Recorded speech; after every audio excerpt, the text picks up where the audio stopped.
This is called Better the Censored, you know. Radio station just censored the word devil. Clearly, we are on a different level. I guess you wouldn't notice all the rolling boulders crashing past your shoulders when you're taught to shift your focus lower, scream at all the pebbles, cheering on the bombers because you can't abide the rebels. But I bet you'll wring your bloody hands when all the dust has settled, when the last little limb is pulled from Gaza's twisted metal. Then you can say how you were led astray, and never once in all your days would you have knowingly supported all the genocide for which you clapped and prayed, but they baited you with unconfirmed blurbs about babies until you were filled with rage. Yet someone told you babies had been starving, bombed, and caged for nearly 60 years in Gaza, and you looked the other way. So regret, but make it fashion. Go and pluck the final petal off a hyacinth on Instagram for every kid they kettled. Every son that Israel imprisoned when they're little, that they tortured for a decade, then surprised with their acquittal. And when they got released and saw their parents and whatever siblings hadn't met the missiles, they stared right through their middle. Their eyes don't seem to focus, and their words are all but dribble, like they're pondering the darkest riddle. That is, how many false flags does it take to make humanity inhuman and uncivil, distorted by the revel? The crooked slant where Israel contorts into America, Biden bathing Bibi in a bloodbath in the bevel. I opened up my feed and I saw children disassembled. Turned some music on and heard the station censor devil. Imagine thinking Doja Cat's a threat to moral fabric in the single largest terror cell that ever felled a temple, that ever sparked a cleansing, that ever burned a market, that ever raped with bayonets or carpet-bombed apartments, that ever turned your water off and left you in the darkness, left you doing surgery on children while they're conscious. You sing the devil's praises every time you sing our anthem. You sing a hymn to him that watched us birth a million phantoms. You'll proudly wave his flag, and yet you will not name the devil? Well, clearly, we are on a different level. I can give you names, shit, I'll give you several. They say the devil wears a different face for every general, like a composite of the char we brought to fields of emerald, and the wail of every childhood we made ephemeral. So who else has left the stain of blood on everything they touch? Who else can starve civilians and they don't so much as blush? Who else has paid for Gaza being flattened into dust? If there's ever been a devil on this earth, then it is us. That's U.S. What an ugly couple letters. Feeding shit and ignorance to those it chose to tether. From the river to the sea, both are slowly growing redder, for the devil that you know just knows you better. It knows every gut reaction it could ever make you feel. It knows fear is that which wakes you up and gets you on your wheel. It knows just the kind of story that will justify its war, and the scripts are wrapped for World War IV. So just imagine my surprise to give the radio a listen and to hear such pious morals out of Zionists and Christians that they'd take the devil's name and try to clip it from existence while they carry out his bloody business. You would wave a fascist flag, and yet you honor not your Iblis? Name you not Apollyon? Hush you now your witness? Bleed the name of Belial till tongue is rolling listless in the man-made mouth of Mammon as Lemia's whisper listens. When carts are wheeling bodies through the cities that we crushed, and the very air is rotten with decay of all that was, who else would censor devil yet behave as Legion does? If there's ever been a devil on this earth, then it is us. U.S., but not a unity of souls. More a mass of corporations turning houses into holes, turning people into puppets, turning puppets into mold, turning mold into nutrition bars worth their weight in gold, because they're bombing every bakery and burning every field with phosphorus that never once has wanted for a meal. The devil wears a mask and it delights in the reveal, in that moment where the face is let to peel. We do not love the underdog. We do not cheer the rebels. We lust for all their blood until the dust has finally settled, then pity just ourselves that we were so misled to revel. Proudly wave his flag, and yet we will not name the devil.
Good morning and welcome back to the Trailer Park. I am Chanda-Masta and this is your midweek recap, and we are back on YouTube this morning. We're back in a New York way. We'll see how long we stay. that is the goal.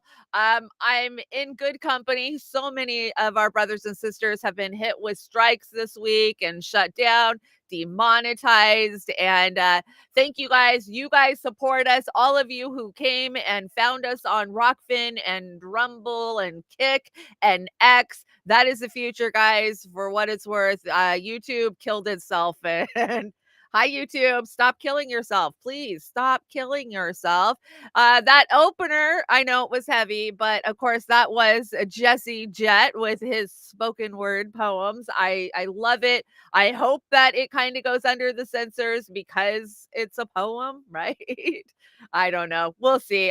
Writing this show yesterday was a freaking nightmare for me. I was so discouraged because I like to bring you guys like shocking clips, I can't do that. I'm on YouTube and I do not want to self-censor. So we're going to start doing more uncensored shows. We're definitely starting a Thursday night uncensored thing. We'll see. A lot of you guys want to see me on YouTube. My numbers were down by half while we were in time out this last week. So I'm trying to appease you guys on YouTube, but I also don't want to give up my integrity. So it's a tough spot to be in. But I think I managed to bring us a show. We'll see if I get another strike. And, it kills my soul because it's not just me I'm hurting, it's Oz too. And since I do a bulk of the heavy writing for our shows, it's always shit that I bring that gets us knocked. But whatever, we'll try. Kate, am I supposed to be running? I see you just got an earthquake notification. If you got a notification, that could mean I might be in deep shit. So please let me know if there's a tsunami on the way and I need to run because I don't have my phone sitting in front of me right now. So let me know. Let me know how much trouble I'm in. Let's see, fair use, because we are on YouTube. I am merely stating my opinion. A lot of this is speculation and criticism. And if you're interested in anything that I report on, please know I just scratched the surface and want to get you excited. And if you're interested, go look, man. It's out there. The truth is out there. YouTube covers it up, but the truth is still out there. That's the thing about the internet. We have had this mass global awakening because they can't shut everybody down all of the time, right? We just move to a different platform, BitChute or Rumble or wherever you're getting your information, Rokfin. We still get the information. We're just not getting it from the main platforms, which is stupid because all you guys is doing is cutting your own throat. And yeah, that's not cool. Good morning, chats. It's so good to see my YouTube chat back up. All my chats normally funnel. And when I don't have YouTube, I don't get to see my chat very well. So we got Jilly Love in the house. Hi, Jilly. I hope it's a warm morning. It is freezing ass cold and raining in the Pacific Northwest. Kurt Boss, you do need a wrench. Sadly, I'm not in the YouTube studio. I am in the Restream studio, but I will get you one of those. Oz, if you're out there, can you throw some wrenches around for me? And Popeye's here. Popeye, you were the first one in, like always. I appreciate that. Uncle Warren, I hope you're feeling a little better. I heard you were a little under the weather. V's here. How are we this morning on that side of the globe? Oh, I so worry for you guys over there. I mean, I worry for us too, but you guys are going to get the brunt of it first, and we know that.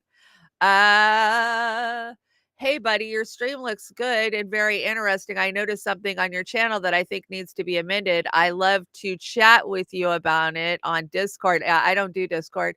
It would be a great opportunity to discuss the issues in more detailed. This is Joycey122. And to come up with the solution together, would you be willing to chat with me on Discord? My username is, yeah, I'm sorry. I don't do Discord. I don't have time. I honestly don't have time. I had Discord for a long time and it's just too time consuming for me. I'm too busy. You guys know I'm writing 5 shows a week. I'm producing, sometimes 15 hours of content a week. I'm sorry. So you can reach out to me via email. My email is at shanmasta@gmail.com or beautyandtheboomerafterdark@gmail.com is good too. Hi, John Kemper. Good to see you. 4737 Carlin's here too. Good morning. Let me shout out the Rokfin. The Rokfin's hanging out too. Fred Edwards. Hi, Fred. You out there sharing my tweets. I appreciate it. Jim's in the house. Good morning, Jim. And Kate's over there. Kate, let me know if I'm running for the mountains.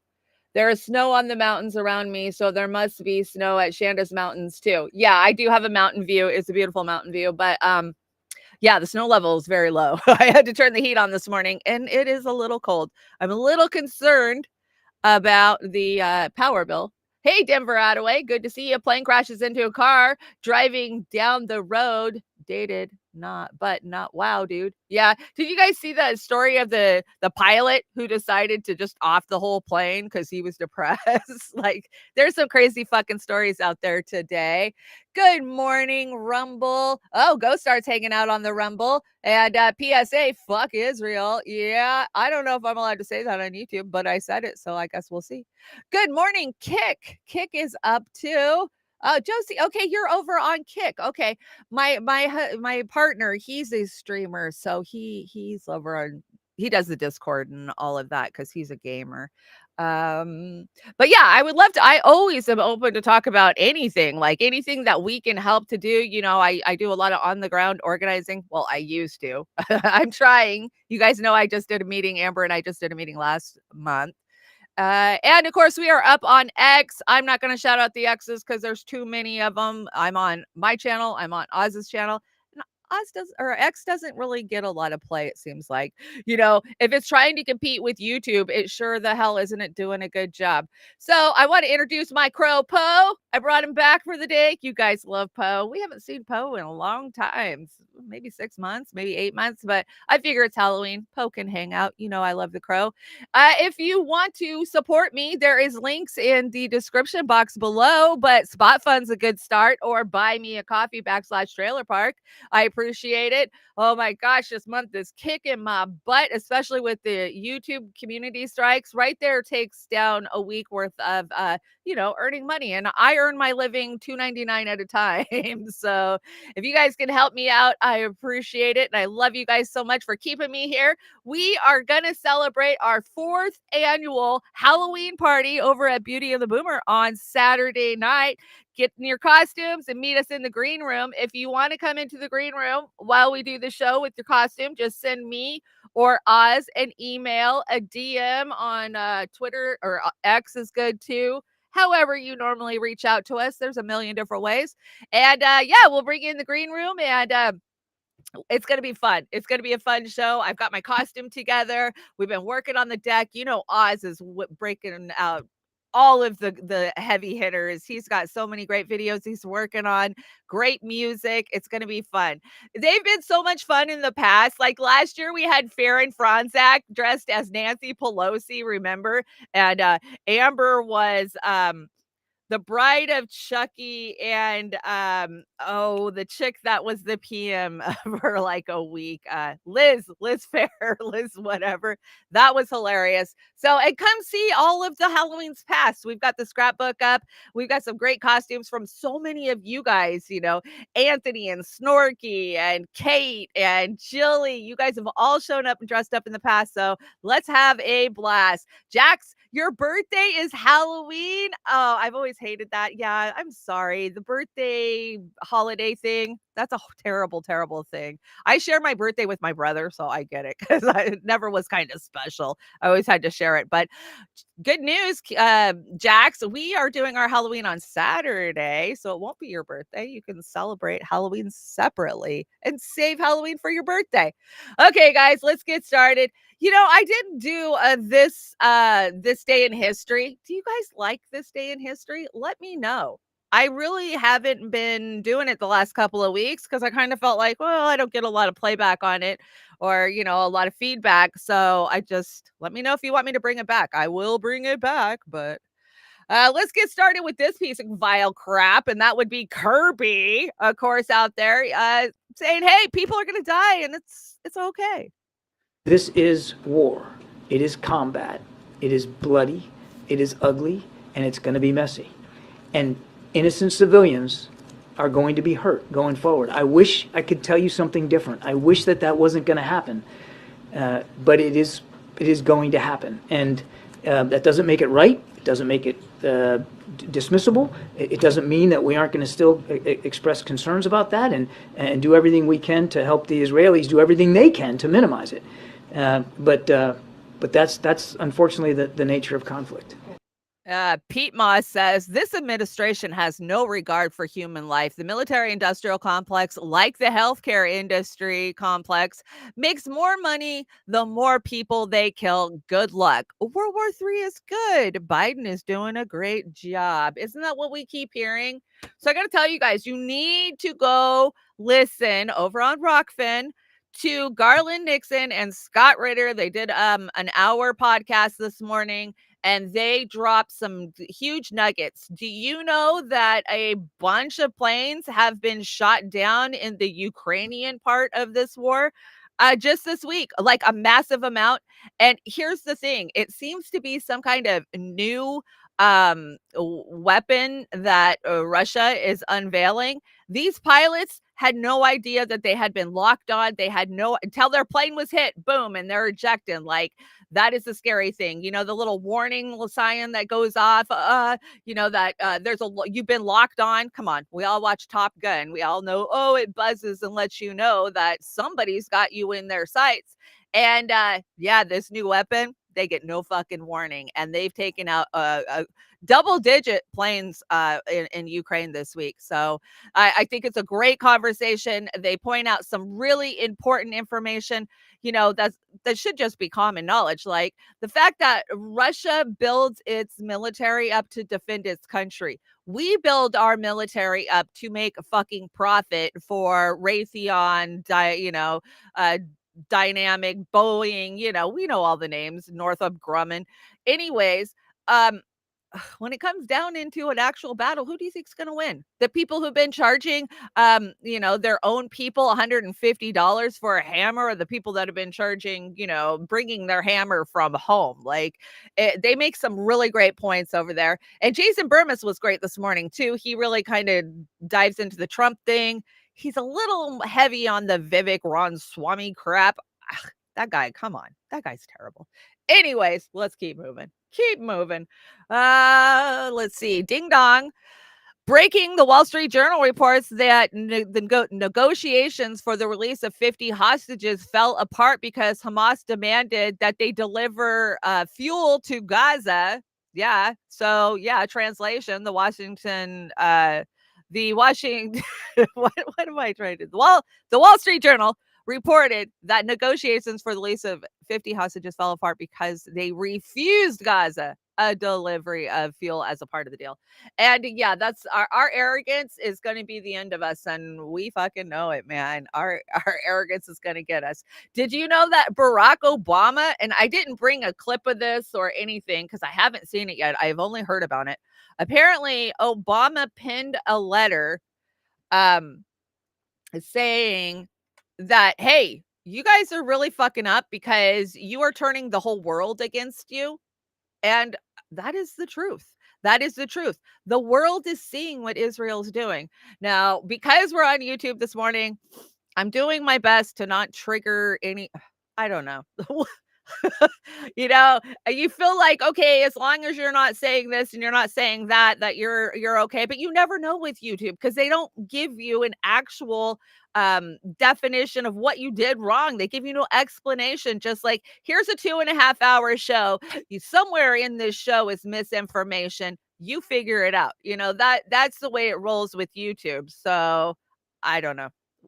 I'm going to do my best. Oz, I'm sorry in advance if I get us hurt, but there's just things I have to cover, and I'm not going to put my integrity, I'm not going to self-censor. I freaking hate it. We're going to start doing uncensored, so that's fine. But we did see some hostages that got released this week, and conflicting reports on how they were treated. They say they were treated well, respectfully. But, CNN has something else to say about it. So, yeah, let's check this out. This is the actual words of the people that were released. Handed to the International Red Cross Committee. She took the hand of a Hamas gunman שואל אותה פה עיתונאי על לחיצת היד של החצה, עיתונאי שואל אותה מדוע היא לחצה את היד מדוע לחצת את היד לאותו מחבל חמאס ברגע שהוא עבר לאמבולנס של הצלב האדום. They took care of our needs. The question is, why did you shake that Hamas activist hand when you crossed? Because they treated us very nicely. My mom is saying that they were very delicate and gentle with them and took care of all their needs.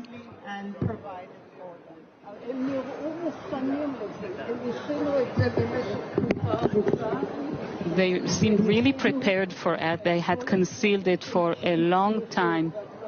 And they took care of all the needs that women need, shampoo, conditioner. Did they tell you anything about what was happening outside? So there you go. There's the difference between Sky News and CNN, who is reporting released hostages. I went through hell. Well, that's not what she just said. In that press conference, she said that she was treated very well. They fed them. They saw doctors. They talked with them. Not the picture that we're having portrayed to us in the legacy media, right? So hopefully that don't get me hit. I figure if CNN can report on it, then I shouldn't have a problem showing it to you guys. So, but you know, the rules are constantly changing and you're never told what the rules are. So we're just going to keep playing the game. And I had to bring this, Tucker. You guys, we're going to World War III. We're in World War III. We don't declare war anymore. That's not what we do as a nation. That's not what we do anymore. So we slowly go into this, you know, China's there. Iran's ready to go. But I don't think they want this because they know what they're going to end up doing. And that is whooping our fucking ever asses. We are so ready. We're so set up and primed with our arrogance and our narcissistic ways. We're going to get our asses handed to us. And hey, we're the big bully on the playground who's been taking everybody's fucking lunch money for fucking 80 years now. And they're ready to kick our ass. And I think they're going to kick our ass because we don't see it coming. We're just blinded by our arrogance. So let's hear from Tucker. Did I cut this? I hope I cut this one. What is the objective of the IDF and of Blinken, of the United States and Israel in this short term? Destroy Hamas, but what does that mean? Well, to destroy Hamas in the minds, I think, of policymakers in Washington as well as in Israel is to systematically root them out and kill them in Gaza. Mm-hmm. Now, let's be frank. When you go into an urban environment, you can't pick or choose your targets very easily. First of all, no matter how well trained you are, you're moving into an area that is rubbled. There are ruins. It's very difficult to negotiate in that. When I say negotiate, I mean negotiate the terrain through the rubble. You don't know where the enemy's going to pop up. Once you destroy all these buildings, he can be anywhere. So you're going to take losses going in. But more important, once you start going in there, you're going to end up killing whatever you find. Because the soldier, the Israeli soldier, the American soldier, very much the same, they want to live. They want to survive. When in doubt, pull the trigger. They're not going to stop and say, now, wait a minute, before I shoot, I really need to think about this because that may be a civilian or there may be a family there. That's not going to happen. You can't expect that. So the notion that this is a kind of warfare that is so precise that it can avoid so-called collateral damage is just nonsense. We can't expect miracles from the IDF or our own troops, which means that you're going to annihilate everything in Gaza. And remember, the Israelis would like to push the population out. The problem is when you push the population out, if you did into Egypt, you're going to run into trouble with the Egyptians. But even if you manage to get them there, you're only moving the problem that confronts you 20 miles, 30 miles away. In other words, killing people isn't going to solve the problem. But it's very attractive at the moment, and it's very difficult to talk people out of it.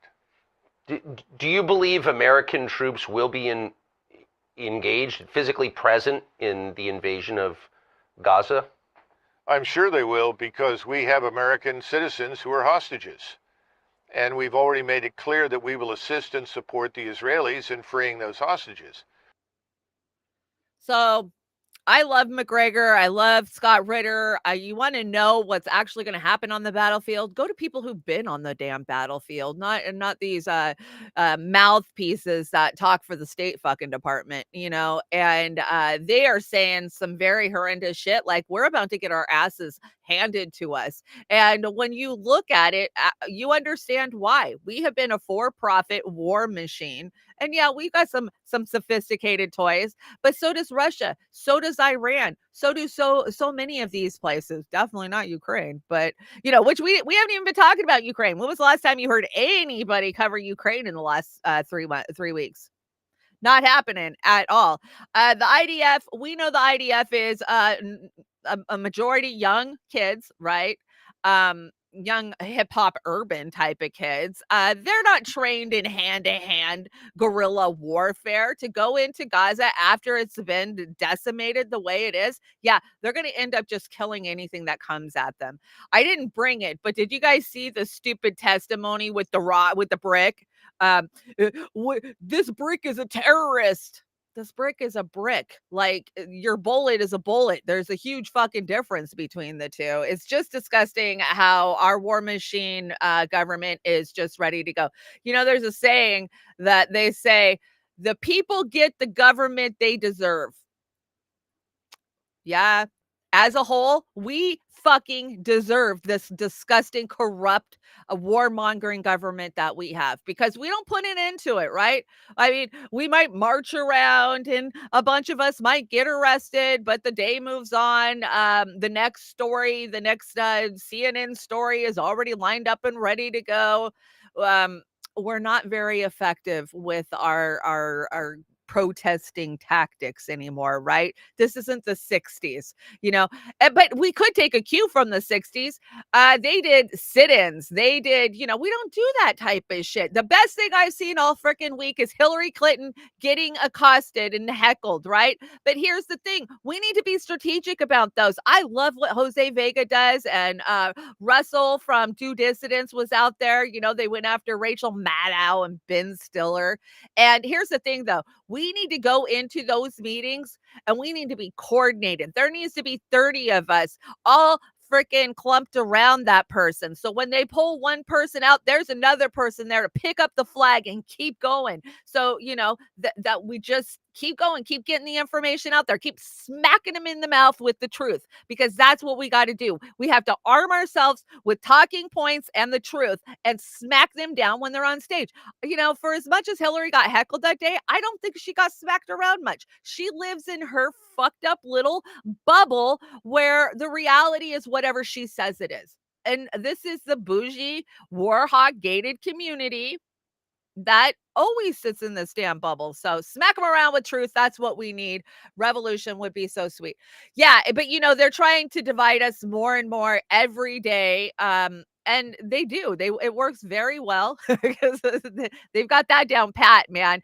I can't organize with you because you supported COVID, or I can't organize with you because you're not for Medicare for all. I mean, we have played this game for the last 8 fucking years on the ground. We had the biggest movement in the history of our fucking country under Bernie Sanders. And what did Bernie Cuck Sanders do? He shit all over us. He took our money and he sold us the fuck out to the DNC, the Uniparty, which happens to be hand in hand with the goddamn Republicans. So, you know, I'm so tired of this right, left, right, left, right, left. No, evil and, you know, right and wrong. Evil and good. That's what I see nowadays. And you want to throw religion in there? I just don't even subscribe to religion anymore. You know what I subscribe to? Being a good fucking human being. That's what it's about. That's the whole thing. Has nothing to do with your achievements, your, you know, your status in the world. It has to do with, do you have a good heart and do you want to see no harm done to anybody? That's where I'm at. I'm a little fiery today. I don't know. Breaking: leaders of the US, the UK, France, Germany, Italy, and Canada released a joint statement urging the IDF to adhere to international law and to avoid citizen casualties. Oh, I'm sure that they are taking that to heart. I'm sure. It does mean something when Obama is pinning letters saying, hey guys, You're making the world hate you. You might want to reconsider this. I know you think you have the right to do this because you were attacked, but you're going to be globally fucking hated if we go forward with this. Maybe you want to hold back. And for Obama to pin something like that, that tells me that there's some powerful people behind Obama saying that. Just my thought.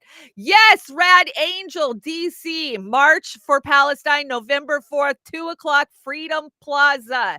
Be there. I've already reached out to my friends at the Catholic Workers. I know they're going to be there. We need to get as many people there. If I wasn't 4,000 miles across the country and it didn't cost me $2,000 to go to one of these protests, well, that's what it was a year ago. I'm sure it's much higher now. I would be there on the ground with you guys, but we will definitely be streaming it out, letting people know if you are on the East Coast, get your ass to DC on November 4th. And yeah, let's just completely flood DC. And Rad Angel, I saw your note about, hey, you need to check out Jelly Roll. I am a huge Jelly Roll fan. Are you kidding? I went and saw his concert 2 days in a freaking row last month at the Gorge in Washington. Amazing job. If you don't know who Jelly Roll is, he is a down-to-earth musician. He kind of is in the country genre right now, but that's not where he started out at. And he's just one of us, man. He survived addiction and being poor, and he's breaking through. And his message for recovering opiate addicts, Big Pharma has decimated our country, and I love his message. So thank you, Red Angel. I agree. He is awesome. And his wife's pretty cool too. David Icke, you guys know I love me some David Icke. So Jackson Hinkle, God, he's been on a roll, and everybody been beating down Jackson Hinkle, right? I don't care either way. Yeah, is he a shill? Is he looking for fame and money? Oh God, yeah, we called that a long time ago. But is he doing a good job of getting information out there? I think so. He said Elon Musk should provide Starlink to Gaza. David Icke says if people knew what Musk's low orbit Wi-Fi Starlink satellites are already doing with thousands more to come, they would wake up from this naivety and he would be in jail. I agree. But he's DARPA boy. We call him DARPA boy for a reason, because he has been paid to be at the head of Twitter. He's been paid to be at the head of Tesla. He's been paid to be at the head of Blackjack, aka Starlink. These are all military endeavors, and this is what our government does, right? They put these figureheads. You think Mark Zuckerberg came up with Facebook?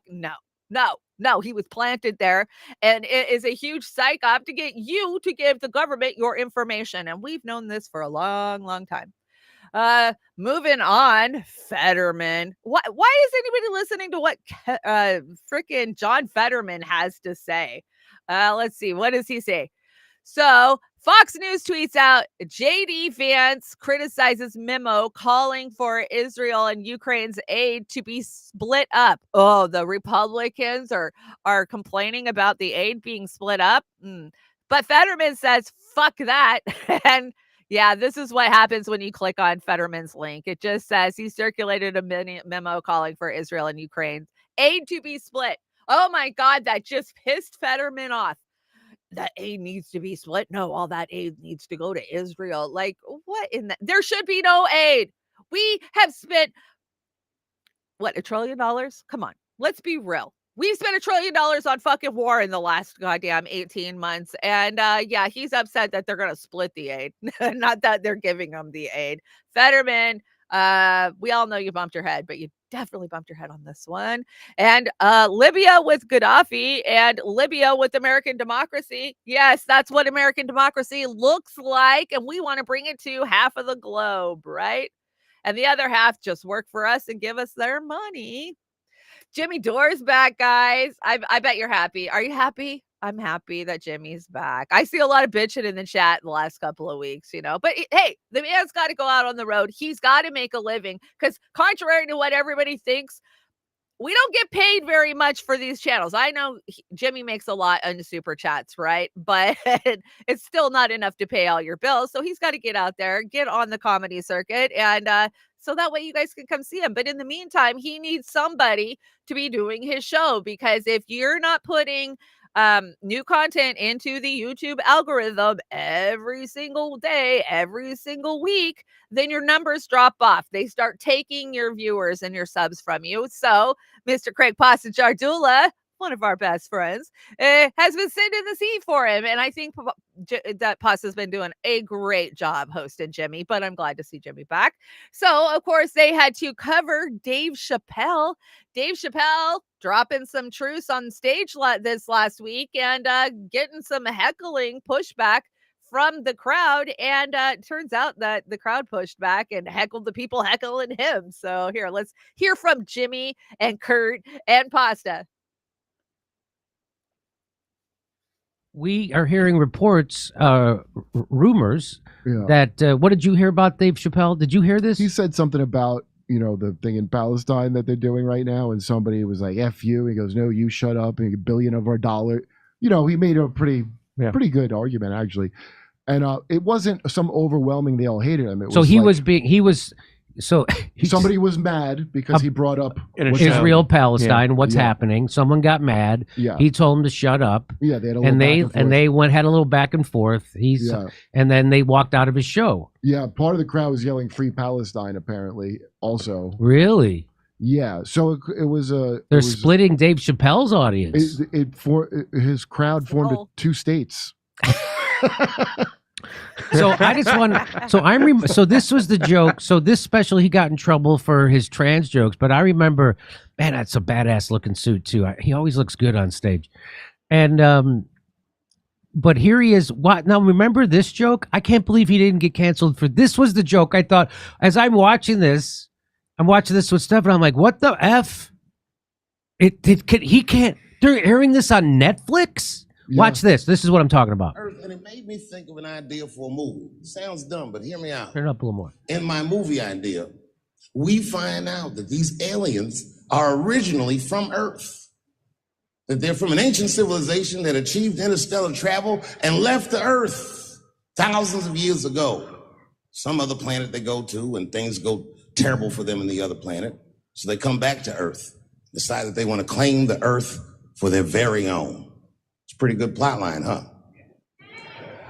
I call it Space Jews. Yeah, his master granted him the freedom. Canceled for that. How in the hell? That's the first part of the joke. There's another part coming. Yeah. How in the hell? Well, watch. This is the part. Okay, here we go. He also gave him a plot of land. Now, it turns out this brother was brilliant. He had a good eye, good knack for farming, and he farmed this plot of land very successfully and made a lot of money. And this is where the story gets crazy. When he got all that money, this nigga bought some slaves. You ever heard this before? This is a true story.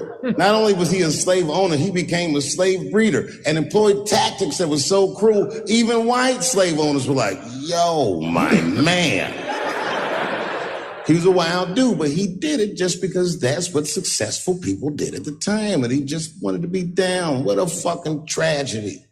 How can a person that went through slavery perpetrate the same evil on a person that looks just like him? It's mind-blowing. Mm-hmm. And, shockingly, they're making a movie about him. Ironically, it's called Space Jews. How did he get? Well, when did this come out? This is close to BLM. Look, close to when BLM started, who said we support Hamas up front, people that are shocked. That's when Jews are also another kind of white people. We're close to the BLM times in America. You're just another kind of white, okay? Now, as time has gone, and nobody's thinking about Gaza. Everybody forgot about that blockade the whole time all this stuff was going on with trans or whatever. And now that this is flaring up again, after all these years of being mad about the trans jokes and not this joke, now this is flaring up. Yeah, so he goes on to explain how, it's the bourgeois, the boutique left, they pick and choose, right? Depending on how they virtue signal for that day. You guys had a lot to say about this segment. Denver Adway says, wasn't that an Owen Benjamin bit? I'll confess, I kind of like Owen Benjamin sometimes. You guys heard it here first. Gregory Walker, thank you so much for the super ray over on the Rokfin. If they are black, it's a gang. If they are Italian, it's a mafia. And if they are Jewish, it's a coincidence. We don't talk about it, right? You're not allowed to. Fucking, they canceled Kanye. They canceled Mel Gibson. You know, you're not allowed to say that at all. And yeah, I think Pasta and Kurt have been doing a great job over there holding down the fort for Jimmy. But I'm glad Jimmy's back. Yeah, Jimmy's been a little under the weather. We know that Jimmy was vaccine injured, right? I don't know if I'm allowed to say that on YouTube. He admits it. He tells you about it. And yeah, it's sad to see him be knocked down. I've known Jimmy for a long time. I first met Jimmy in 2016, the summer of 2016. And yeah, he's changed a lot. I'm proud of him for embracing his real hair, right? Sometimes we just have to accept our bad things were dealt in life, right? And Jimmy does a good job of that. So guess what happens after you're offended? Nothing. That's it. Now be an adult and move on. Yeah. You can get offended all you damn want, but this whole cancel culture, no, it's got to go. Okay, this is the slide I'm really worried about getting me taken down for. Susan Sarandon shared this out yesterday. It is an amazing rant. I don't know who this is, but they did they so on point and so right. So let's just listen, and I get taken down. Israel and the United States have already lost this war. And let me tell you what I mean. And I'm just going to be brutally fucking honest with you, all right? I don't mean to offend anybody, but I'm just going to be brutally fucking honest with you. Before this situation happened, my opinion of the Israel versus Palestine issue is that Israel was the good guys and everybody was trying to kill them. And they were surrounded by a bunch of Arab terrorists in all these different countries. And the people in Gaza and the West Bank were mostly terrorists, Muslim terrorists who just wanted to kill all the Jewish people, or they were protecting terrorists, one or the other, okay? That was my knowledge. That has what has been fed to me in the United States of America for the 54 years of my life. Yep. Now, I have educated myself on the situation. I know about the Nakba and Tantura. I know about the Israeli PR firm of Hasbara. I mean, I've now started to educate myself on this stuff. I've said to myself, why is all this happening? And so I learned about the 1953 CIA coup toppling the government of Iran, and then how that sparked the Iranian Revolution in 1979, which basically that it was the foundation of terror as we know it in the Middle East, right? We've learned about all of these things, okay? And we've learned that the United States funds 16% of Israel's military budget. Israel, with their free healthcare for all, we give them billions and billions of dollars for bombs. We have learned so much in this conflict because the information is here in places like TikTok. And I hate to say this, but it's true. The only thing that is going to change this conflict is the horror of Western people like me right now that are seeing this and saying, holy fuck. But you have to understand something. We're just getting to this spot right now.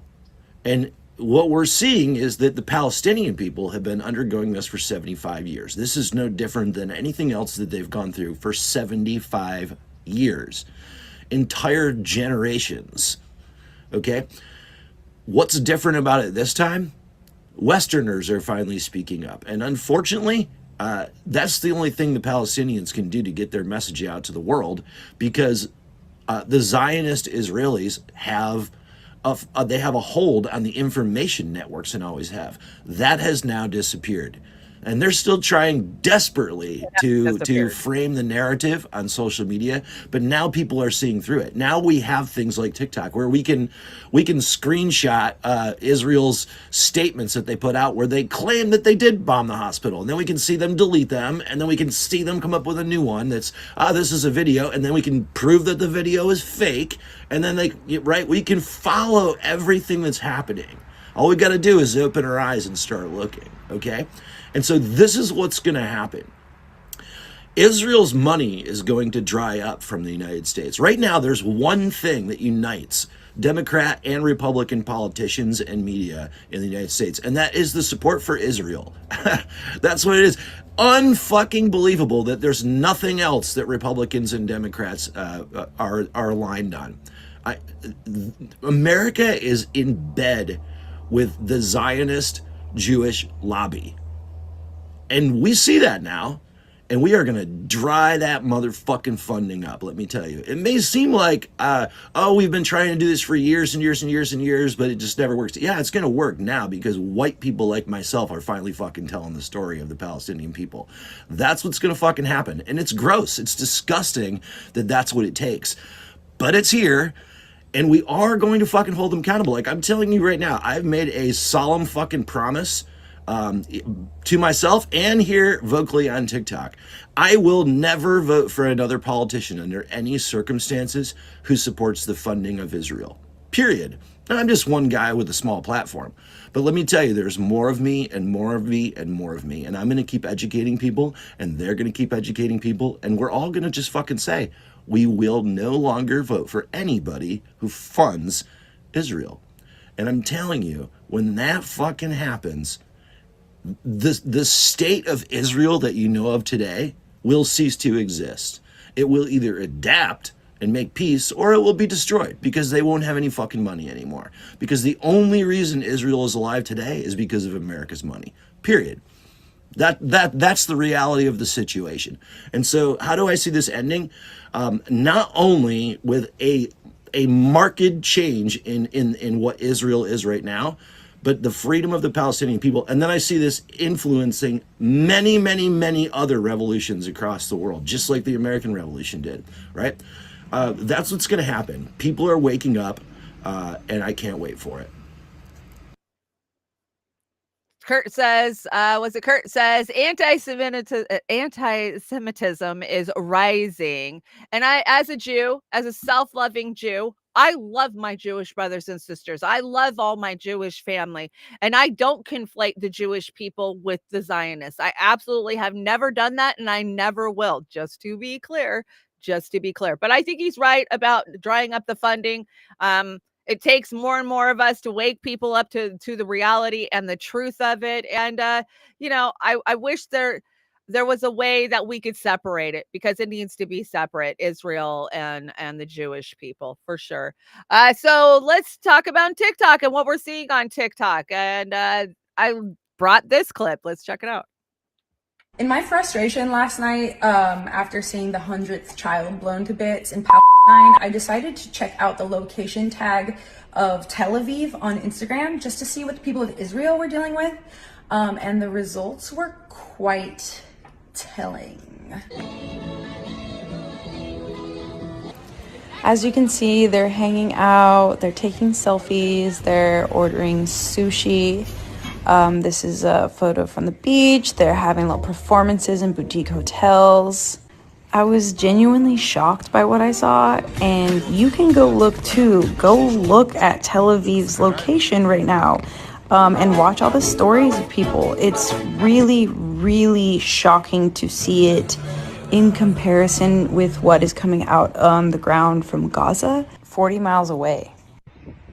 And, people will have you thinking that this is a war between two equal parties, but this is colonialism. You're looking at it right now.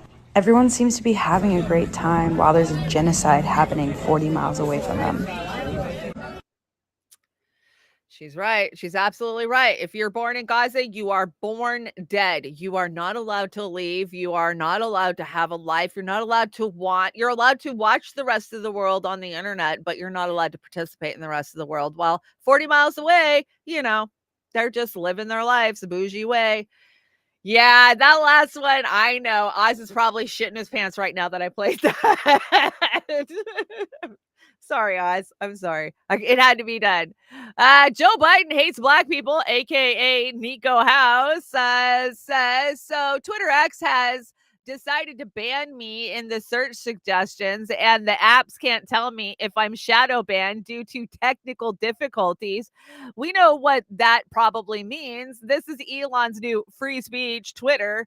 More bots and banning than ever before. And I can tell you, I have never been as shadow banned as I am right now.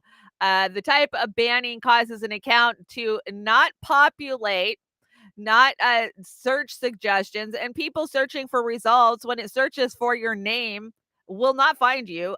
Twitter seems to have tie strengths or similar metrics in these accounts.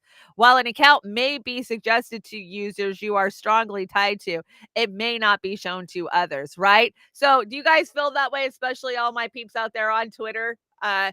I only see your guys' stuff. The people I interact with on a daily basis, that's who's in my Twitter feed, not anybody else. I'm not suggested new people. I know I'm not being suggested to anybody. And yeah, ghost bans are real. We've been saying this since 2017 when they first hit us with the first round of major censorship. Let's see. This is Kim Iverson. And politicians threaten to deport protesters. And I think she's talking about censorship on this too. Let's go over some of the free speech warriors who are suddenly against free speech. Ben Shapiro, he said, if you work in the media and uncritically and reflexively parrot the genocidal Jew-hating terrorist liars Hamas, you should be fired. So he's now very much for censorship. He at one point actually tweeted that no one should be fired for their views, even if their views are stupid. He was just like, society should just come after you. And, you know, that's, you make your own bed, you have to lie in it. If society comes after you, but you shouldn't be fired. Now he's saying, oh no, you should be fired.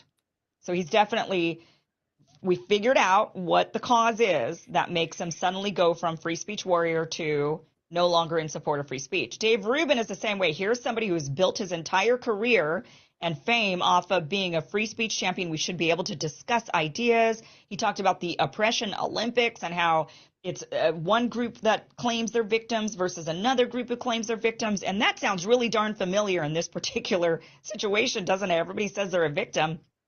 And he was against the oppression Olympics, and he was all pro free speech. And he says, maybe the West has a chance. And this is in response to this Israeli spokesperson who says, breaking, France has just banned pro-Palestine protests. I also want to point out that Hanania Naftali, who is like one of the official Israeli spokespeople on social media, he was one who actually, why many of us believed that the hospital had been bombed by Israel, is because he actually tweeted out, Israel just bombed this hospital, and it's unfortunate we've had to do that, but there were Hamas terrorists inside. So that's why so many people believed that Israel had done it right out of the gate, because Israel's own spokespeople were saying it. We also have Laura Loomer. So she's also been somebody who claims that she was for free speech. Oh, come on. But she says, as many of you know, so she's in this squabble with this Danish doctor, and they're going back and forth. And to be honest with you, both of them say really hateful things. They're like made for each other, these two.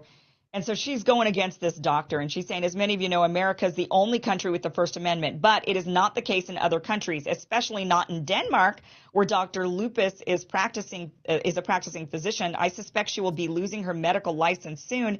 And even if you take this away, the fact that she's using her position as a medical doctor to make fake medical diagnosis of Jews online to smear them as mentally ill, because she called her mentally ill, is a violation of the Hippocratic Oath. You cannot falsely diagnose someone online in an effort to smear them. She needs to be reported for abusing her medical license. Her behavior is dangerous and highly illegal as a medical professional. So there you go, Kim. You know, I know I'm not the only one who has, during COVID, leading up to COVID and during COVID, we found a lot of us on the far left, you know, leftists, aligning with a lot of the right because of the mandates and because of, you know, the censorship and a lot of the stuff that we've been living through for the last 3 years. But in the last 3 weeks, we've seen a lot of those alliances break down. And like we always say, the more they crack us into small little groups, the least likely we are to come together and push back. And Ben Shapiro, we've always talked crap about him. I wonder why my camera is so cloudy today. I noticed Kim was cloudy, but I think that was just that video. I don't know. Maybe I always download the lowest video, so that way my system doesn't have to work harder. So, that's what happened. Laura Boomer is a rabid Zionist. Laura Loomer. She's been outed so many times for bullshit that I stopped taking her serious during Pizzagate. I got to tell you guys, I really did. She shows up on my radar a lot of times because you guys are commenting in her posts, but yeah, I don't take her serious at all. Rachel Maddow went on The View in front of a national audience and claimed without evidence that President Trump wants to put MSNBC on trial so he can execute us. Oh my God. You can hear it from her own mouth. To put MSNBC on trial for treason so that he can execute us. Oh. I'm not going to say we wish, but I'm just going to say, wow. Wouldn't it be something if we actually pulled off what the French did back in the French Revolution? I love Fredo here says, oh no, that sucks. Fredo, be scared because you're on that list too. Well, I don't know. Maybe he's friends with Trump, right? He's a New Yorker. He probably is friends with Trump. I don't know what that is. Let's see what it is. Honestly, I don't remember what this is, so you'll be just as surprised as I am. Fun fact time. Did you know more than half the states in the U.S. have a loyalty oath to the Israeli government, making it illegal to disparage or boycott them? Neither did I. In the U.S., inside of our Constitution, we have the First Amendment, which protects our freedom of speech. That allows for freedom of the press. It allows to peacefully protest. And within reason, we're able to share our feelings about our elected officials all the way up to our own president. And yet, we have laws in more than half the states in the U.S. that make it illegal to do that about the government of Israel?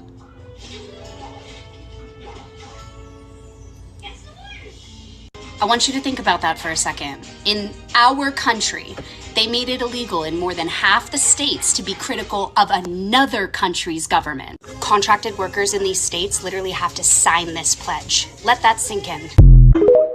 Yes, government workers, if you work for a state, and my state has one of these, I'm Washington State, and we're one of the most shit-libiest states in the union, you have to sign one of these. We've been screaming about these for 10 years. That is no joke. You might recall just like 8 years ago when they had the massive flooding in Houston, in Texas, FEMA had loans that you could apply for, but there was a anti-BDS clause in there that you had to sign saying you won't put any posts up, you won't put any social media up that's anti, or pro-Palestinian if you want this loan. And if you get caught, then you're going to have to pay the loan back. I mean, we've been fighting back against this for a long time, and don't think that it's not happening. Free speech in America, we know it's not what it used to be, right? And here's another example of that. San Diego Field Office Intelligence Division. Okay. So they are foreign fighters of Israel-Hamas conflict may potentially become encountered at the southwest border. Yeah, this is a warning. Let's see. Nikki Haley, Mrs. Devil herself, says, I'm proud I have been the first governor to sign anti-BDS legislation. There will be no tolerance for anti-Semitism when I'm president. Well, honey, I hate to break it to you, but you're not going to be president. You're not. That's not the way it's going to work. Nobody likes you. You're a war hawk. Speaking of war hawks, let's see what this is all about. The U.S.'s new laser-firing aircraft carrier is off the coast of Israel. How it works will blow your mind. Let me explain.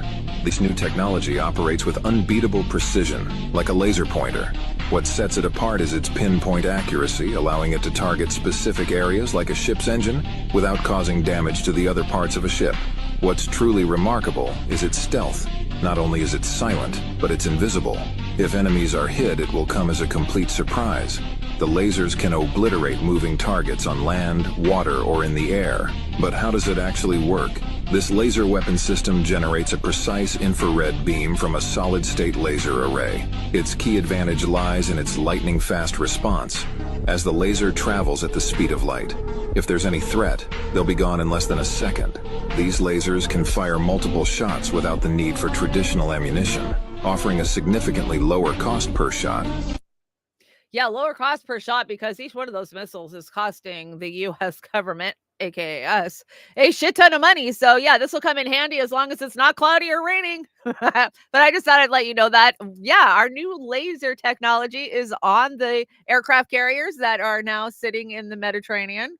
And we'll see how they get used. You know, we've been saying that they've got all these new toys for a long time, and boys and toys, man, they got to try them out. They got to play with them, and they can't do that unless they start a conflict, which is going to ultimately lead to World War III.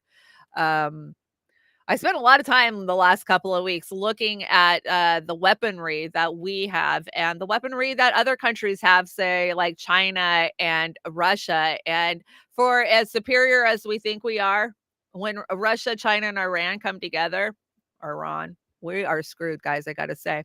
Especially because we have this idiot in charge of the world right now, and he can't find his way off a fucking stage. You guys see this week? I mean, we see this every week. Biden's always fumbling around, but it seems like it's getting worse. Those weapons of mass destruction got to be somewhere.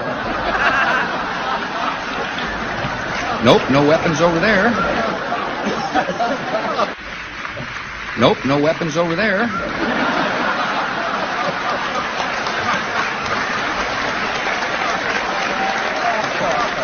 Mr. President, thank you. Maybe under here. Nope, no weapons over there. Those weapons of mass destruction got to be somewhere. I had the funniest clip of Trump making fun of this from just a couple of days ago, but I didn't bring it. Trump's like, what the hell is wrong with this guy? There's either stairs on the left, stairs on the right, or sometimes there's a stair behind you. But this guy can't ever find the stairs. It was pretty funny. Speaking of Trump, I think we're getting into a Trump section. Oh, nope, I got another Kirby. Oh, vile Kirby made the deck quite a few times today because I know I have him in a Julian Assange segment at the end of the show. So here's another from Kirby.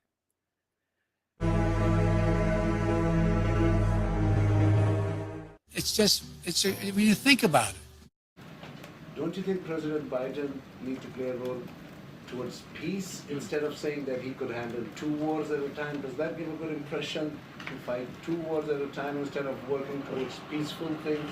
From the beginning of this administration, we have been working for a more integrated, cooperative, peaceful, stable, and prosperous Middle East. And I'm not going to reiterate for you the list of accomplishments, but they're all there. I'm happy to send you an email with them. We have been working hard on trying to get the Middle East to be a more stable, prosperous region. You can't be serious. We have a lot of news to get to this morning, starting with that chaos following the horrific attack outside the Kabul airport. This is now the deadliest attack on U.S. forces in Afghanistan in more than a decade. And at the White House this morning and at the U.S. Capitol, flags flown at half-staff to honor those fallen service members. The president under pressure making this pledge. But let me be clear. Any American who wants to come home, we will get you home. That's not what happened. A year later, there's hundreds still stuck there. You give your word, you say, I'm going to do what I said I'm going to do, and you do it. You keep it. You should try it sometime. And I'm not going to reiterate for you the list of accomplishments, but they're all there. I'm happy to send you an email with them. The Pentagon now admitting the deadly drone strike in the last days of the U.S. withdrawal from Kabul was a, quote, tragic mistake. 10 civilians, including 7 children, killed in the blast. We have been working hard on trying to get the Middle East to be a more stable, prosperous region. We begin tonight with the Middle East in flames. Israel has formally declared war after that unprecedented multi-pronged terror attack from Hamas, shocking the nation, catching its intelligence service by surprise. The death toll is mounting and at least 100 taken hostage. Several Americans are now confirmed to be among the dead. Help! Here. Oh, take my hand. Ah, come on. You're gonna fall unless you you take my hand? No, give me your other hand. Oh, my other hand isn't strong enough. But look at what I've inherited and what I've done. Encore! Encore! Encore! I hit the link in the description. It wasn't anything worth bringing for you guys. So, yeah, Kirby lying some more. I'm waiting for my email telling me everything that you've done to broker peace in the Middle East, Kirby. And we'll hold our breath till that happens. Not. The man broke my heart. Biden's Arab American boosters beginning to leave his side. Oh, people are waking up. So people marched towards the U.S. Capitol during a pro-Palestine march calling for a ceasefire in Gaza on October 21st of 2023 in Washington. The Arab Americans were among Biden's biggest fans, and now they're warning they and others could abandon him in 2024. But you know, when you can just conjure up votes, it's not a big deal. So I sure I'll get another 51 million, right? But they're going to get rid of Trump anyways. We're going to talk about that eventually. I said I was going to let you guys know about this. I got this from Amber. Hey, Miss King, I see you hanging out in the chat. How are you doing this fine morning? I hope it's warmer over there. Tens of thousands of people from every corner of the United States are converging for a truly massive national march on Washington, D.C. for Palestine on Saturday, November 4th at 2 p.m. at the Freedom Plaza. A broad and growing coalition of groups are organizing this action to stand with the people. And I hope that they truly are a broad and growing coalition where we don't have any of this bullshit. Oh, you can't get on the stage because you were anti-vax 2 years ago, or you were this and that. I'm so sick of that shit. When we are organizing for one issue, none of the other fucking issues need to bleed into it. Leave that shit at home. You know, that's where we're at. And yeah, since we're close to Halloween, I had to bring us some Rocky Horror Oz. Well, hell about that. Anticipation. Yeah, my face slides a little. You see Susan Sarandon pop up a little. Those were some really old gifts from probably 3 or 4 years ago, 3 years ago. We've gotten much better since then, I got to say. Okay, let's get into talking about Trump. We haven't covered Trump a lot in the last couple of weeks. Nobody really has, right? Except for CNN, who nonstop, and MSNBC covers him. Of course, Trump is on the trial right now. This is a civil trial. There's multiple trials going on. We have a bunch of Trump attorneys who have pled guilty this week, including Sidney Powell. And I brought us a couple of different clips. We'll get into all of the different things that are going on with Trump. Let's start out with Trump. You know, being in real estate, I always kept clean properties. I like clean, well-run, you know, tippy-top, we say. Tippy-top. We want them to be tippy-top. Well, our capital is the opposite of tippy-top. It's a shit house. Horrible. It's horrible. Our capital's a shit house. It's not tippy-toppy. Tippy-top. I think that's going to be my word of the day, right? You know, Pee-wee's Playhouse always had a word of the day. Mine's going to be tippy-toppy.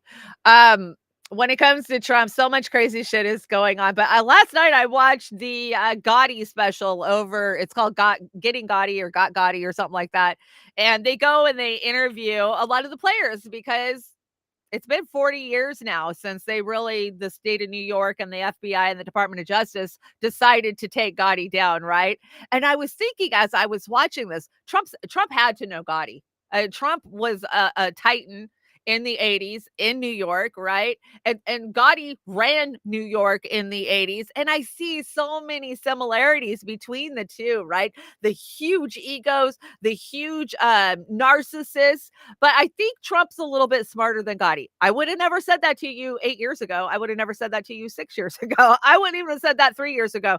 But nowadays, yeah, I do think that, look, they are doing everything they can to take Trump down. They want him in jail. They don't want to kill Trump. They don't want to make him a martyr. They want him to sit in prison along with his supporters. So they've got his attorneys out there reading statements of how they should have never supported him. They should have never questioned the election. They were wrong. Of course, you know, these are hostages. When you listen to these statements that these attorneys are saying, it reads like a hostage statement. Here, we wrote this statement for you. You have have to read it.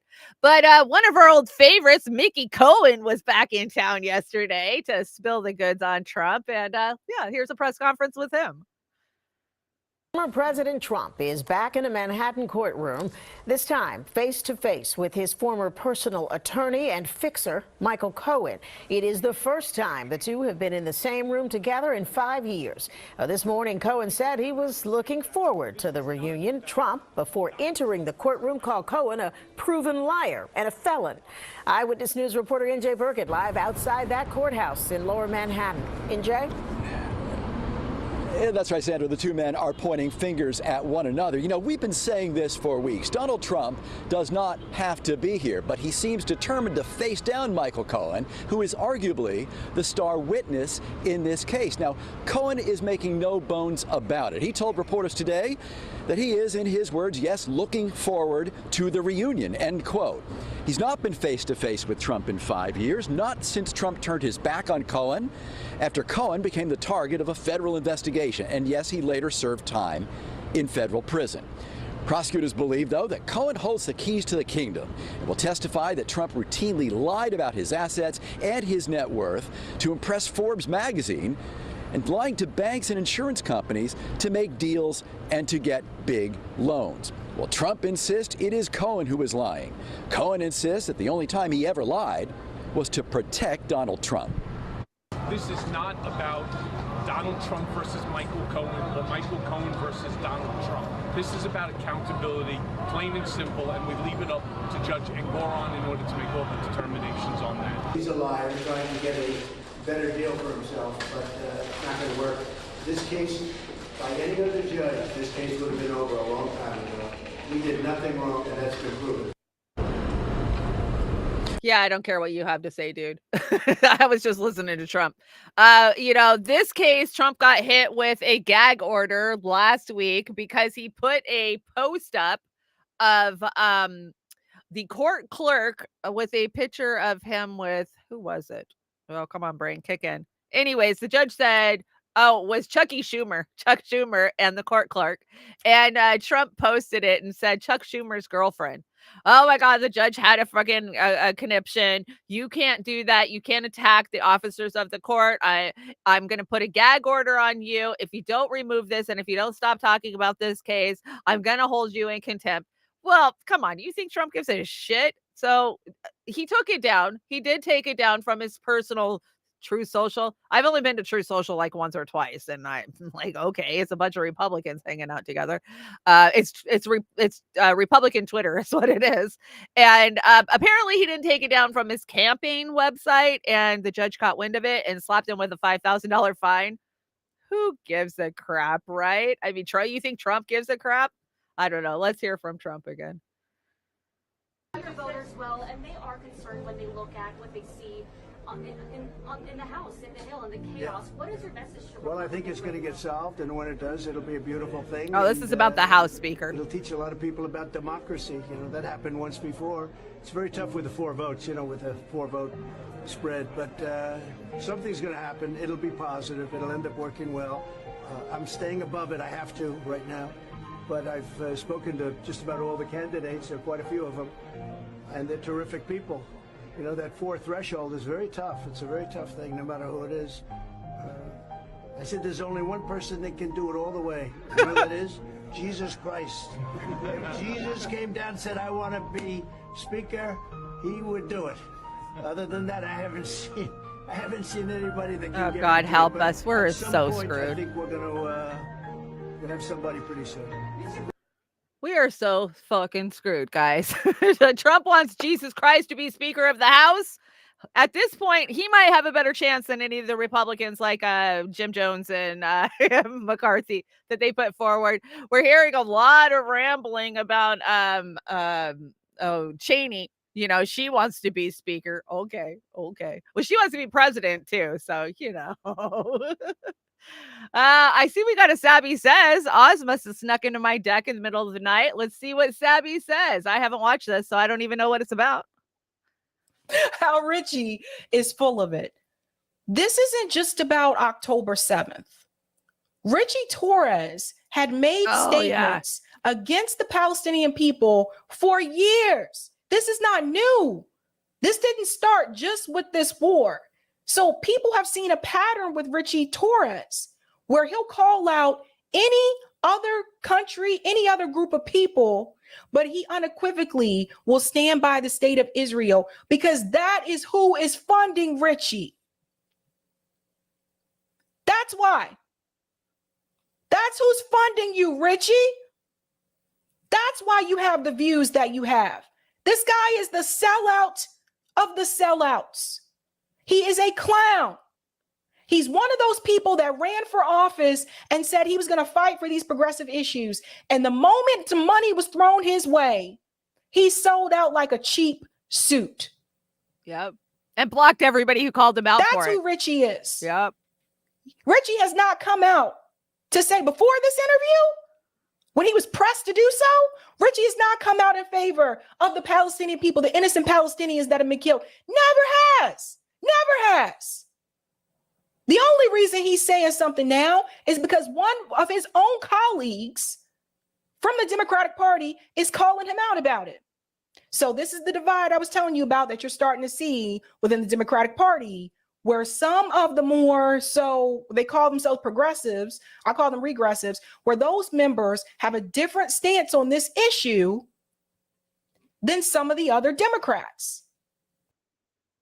Elected officials are not going to save us, guys. Richie Torres, we knew he was a shill. We called it out from the get-go. They always pretend to be progressive, right? Anymore, I think the word progressive is so goddamn toxic. If you tell me you're a progressive, it tells me you don't understand what's really happening globally.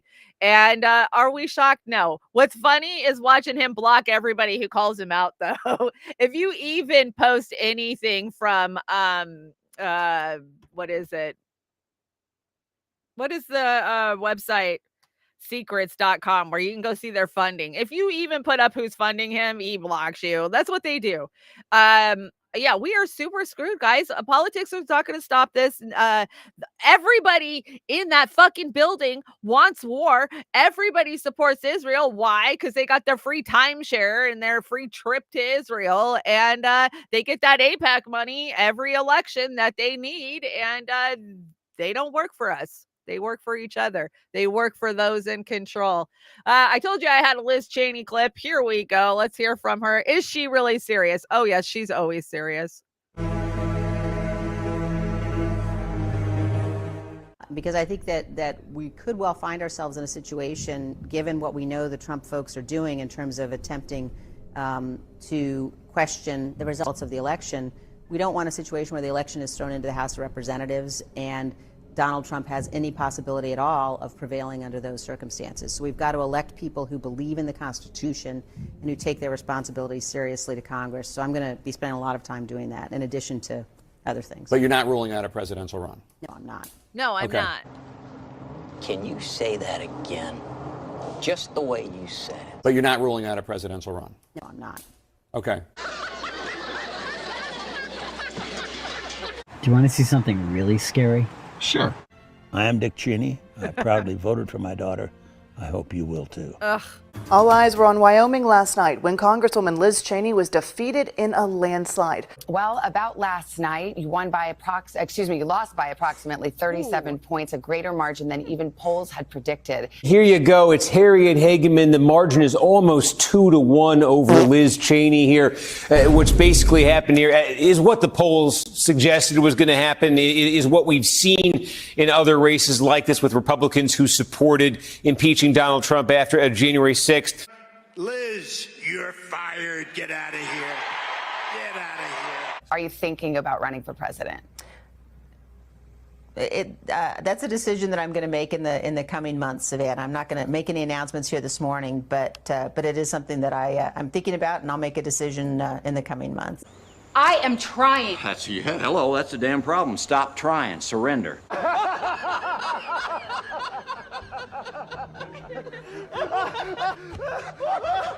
Jesus Christ, great.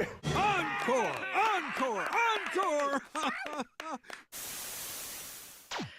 You know, Liz, nobody likes you. You are a Warhawk demon offspawn. So just move along. We're over it. You know, she seems to think that she's going to be right there in daddy's footsteps. And, you know, she's probably got some shit in her mind like she's going to be the first female president. Wouldn't shock me at all. They all are delusional at that level. So, you know, please go away. Just please go away. I got to say, her premiere of the J6 trial was uneventful, and that was definitely the most contrived, produced damn media we have seen come from our government ever. And we're just waiting for the next season, right? What's going to be the topic of next season? Well, I guess we'll find out. Fee says U.S.-backed Israel says Hamas is preparing to use chemical weapons on Israel. Huh? I didn't bring you guys the video because it's so stupid. They also said Iraq has weapons of mass destruction. Muammar Gaddafi was a brutal dictator. Assad gassed his own people. Epstein killed himself, and Russia bombed its own pipeline. Oh, touche, Fee. They did say all those lies, didn't they? Yeah, but we're supposed to believe them. We're supposed to believe them, right? Because they found some laminated anarchist cookbooks in a few of the Hamas soldiers that they got. It's backpack. Is that what they're trying to portray? I think it is. I'm pretty sure that's what it is. Black Lives Matter. Now, I reported this to you guys on Monday, but there's actually been a video that's dropped since then. So Mark Fisher, the co-founder of Black Lives Matter Rhode Island and current founder and executive director of the Maryland-based Black Lives Matter Incorporated, who stood in solidarity with the Proud Boys and led vigils and prayers for people he believed to be political prisoners, just announced his support for the J6. What are we calling them? I mean, they're political prisoners in my mind, but here, let's hear from him. How you stand in solidarity with the J6 political prisoners? Stand in solidarity with any of my American brothers and sisters who are going through hard times or suffering. I don't take pleasure in anybody suffering, especially in a fellow American. So standing in solidarity with them means to me helping them.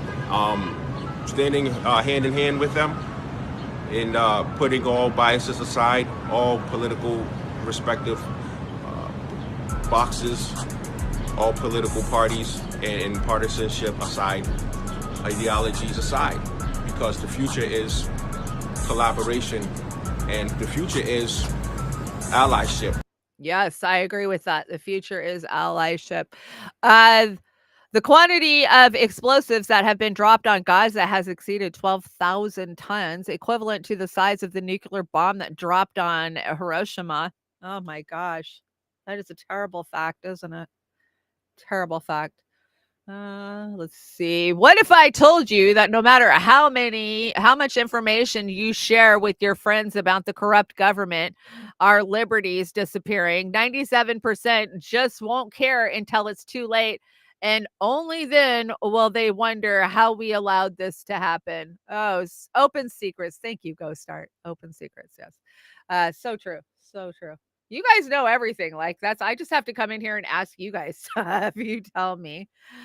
So we talked about this a couple of months ago. It seems like they're banning cars in New York. The $23 a day fee that, well, the proposed $23 a day fee. I mean, they already have fees in New York in some places, but basically this will be all of the high traffic areas. You know, on top of owning your car, having to pay for your insurance, pay for your gas, pay for all the tolls to get into New York. Now you're going to have to pay $23 a day toll, and then you're parking on top of that. So it's just not going to be worth it to take a vehicle into these big cities, because, you know, if New York does it, the others are going to do it too. So check this out.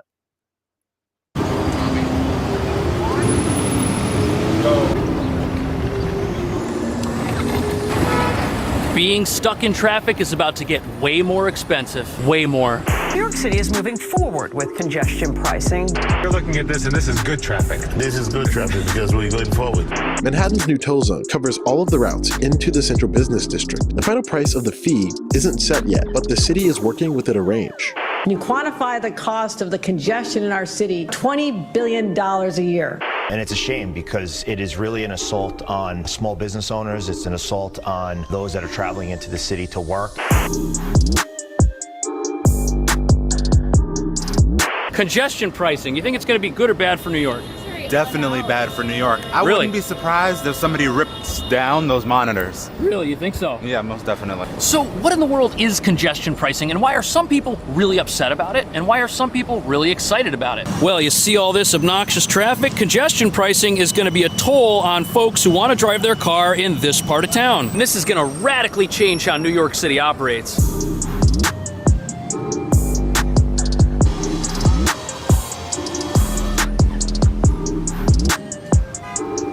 Now, the area of town where the toll is going to be assessed is called the congestion zone, and it starts at 60th Street and goes all the way down until Manhattan stops and you hit the water. That's a large part of Manhattan, and it includes all of the popular and most interesting areas of town. Madison Square Garden, that's in the congestion zone. Now, the logic behind congestion pricing is fairly simple. Since everybody wants to drive in this part of town and not everybody can fit, if you charge a toll to do it, there will be less people who decide to drive here. Question for you. Congestion pricing, yay or nay? No? Okay, all right. Now, at this point, the city hasn't told us what the congestion prices will be. However, they've done environmental assessments entertaining prices between $9 and $23 per trip. And before we get into whether or not this is fair, it's important to know that the tolls will not be active all the time. And this would be weekdays only, and the toll would only be assessed once per vehicle per day, which means Ubers and ride shares that enter the zone and leave the zone would only get hit once, not every single time they come in. Do you think that even if the city raises a lot of money from this at first, they're gonna be good stewards of that money, or maybe they're gonna waste it? What do you guys think? Are they going to be good stewards of that millions and millions that they collect off of these people? I mean, think about if you're a small business owner and say you have a fish business in New Jersey or something, and you got to send drivers, maybe 6 drivers across that bridge for multiple deliveries in a freaking day, and they have to pay this every freaking time they go into downtown Manhattan. This is insane. This is the smart cities coming for you. You'll own nothing and you'll be happy. You're definitely not going to own a car. We should be screaming about this. Mayor Eric Adams and Governor Kathy Hochul are destroying New York, in my opinion, absolutely destroying it. But speaking of cars, I found this map and I thought it was very interesting. Do you know that the Palestinian people are not allowed to drive on Israel's roads? Yeah, not a fucking joke. So look at the different color codes here. So anything orange, brown, or white, Israelites are allowed, or Israel's allowed to drive on. Anything that's white is where the Palestinians can drive. That's it. You see that little tiny bit in the gray? Those are the only white roads they're allowed to drive on. Isn't that disgusting? And we wonder why. They have had it. They're born dead and they're only allowed to drive on these roads. It is mind-boggling to me as an American that they are caged in. They are jailed in. They live in a jail, and here, you can take this road for 2 miles, but that road, which would get you there probably a half hour faster, no, you're not allowed on that road. It's just straight up discrimination. It's disgusting all the way around. Let me get my Rokfin fixed. Here we go. Hey, Zoxo Voxo Vix. Good to see you. I hope you're feeling better. If it doesn't wake you up, I don't know what will. This is the World Economic Forum. Let's talk about the World Economic Forum for a minute. Fucking Klaus Schwab. Here we go. 3 mentors were the most influential people in America's thermonuclear deterrence program, as well as leading proponents of a one-world government. Henry Kissinger recruited Klaus Schwab at the Harvard International Seminar, which was funded by the CIA. During this time, Kissinger was focused on global governance and depopulation. There is a policy of the American government. It's called the Kissinger Report, which was produced in the mid-70s. And it explicitly states that the purpose of the foreign policy in Africa was to reduce the population, because they have great mineral resources there. At the time, Kissinger and those involved with the Carter administration, Oh, wanted Carter to shrink loves the them. population, make sure that the Africans do not develop and do not use the resources for themselves, because we in the States, we need them. But it was with the Council on Foreign Relations that Kissinger became a major player by wargaming psychological operations involving America's growing thermonuclear weapons arsenal and writing the book on nuclear weapons and foreign policy. John K. Galbraith was a highly influential economist who helped Klaus Schwab create the World Economic Forum. Galbraith was an economist at Harvard who traveled to Germany in 1938 to study land policies under Hitler's National Socialist government. By 1968, Galbraith had joined Kissinger in his pursuit of a one-world government. And it was during this time that Kissinger introduced Galbraith to Klaus Schwab, along with Herman Kahn, who in 1967 suggested subverting democracy by training a select group of global leaders, which later became the World Economic Forum's Young Global Leaders. Oh, the Young Global Leaders. Both Kissinger and Galbraith were heavily involved in the religion of thermonuclear deterrent warfare. But Herman Deterrent Kahn warfare. was, What the as the New fuck Yorker is that? puts it, the heavyweight of the megadeth intellectuals.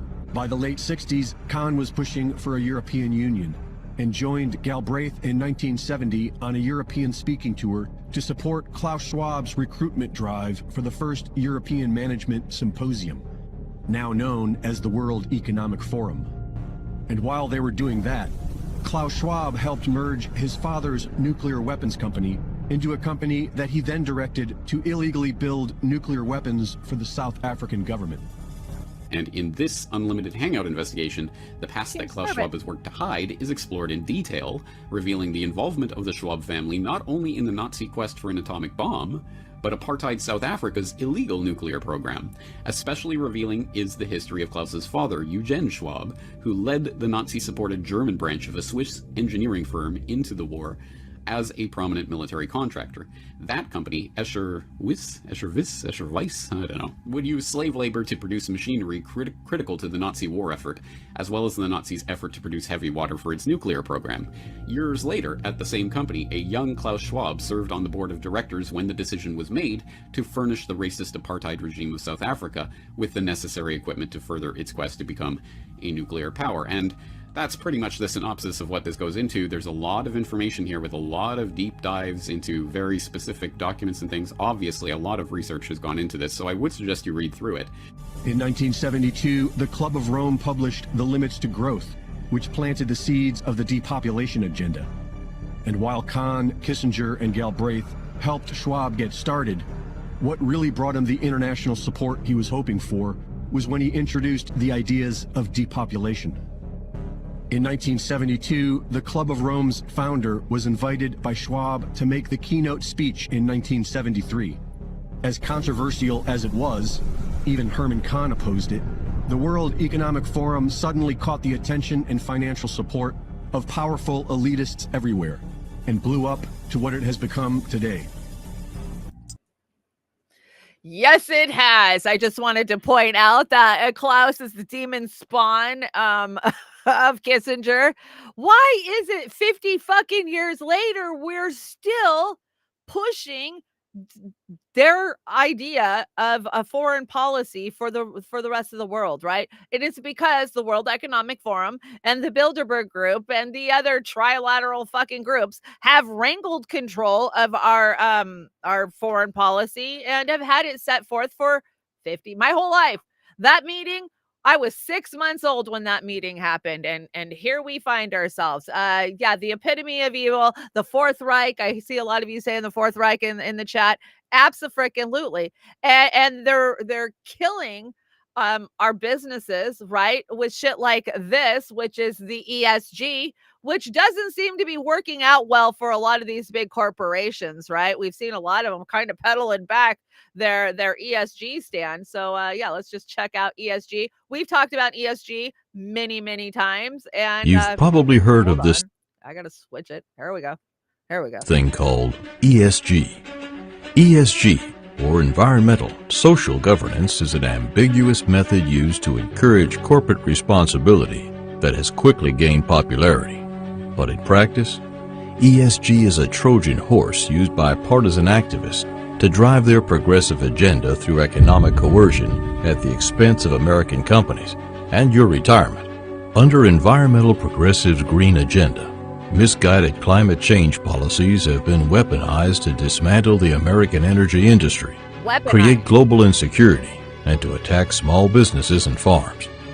Subjective, socially desirable policy has forced companies to adhere to progressives' demands, like hiring for race over merit, or promoting activist movements that could soon include supporting abortions and stripping away Second Amendment rights. Corporate governance forces companies to prohibit certain political contributions and prioritize diversity and activism, putting partisan priorities over profits, leading to lower shareholder value. So, how does ESG impact investment opportunities? Under ESG-based investing, investor returns are deprioritized.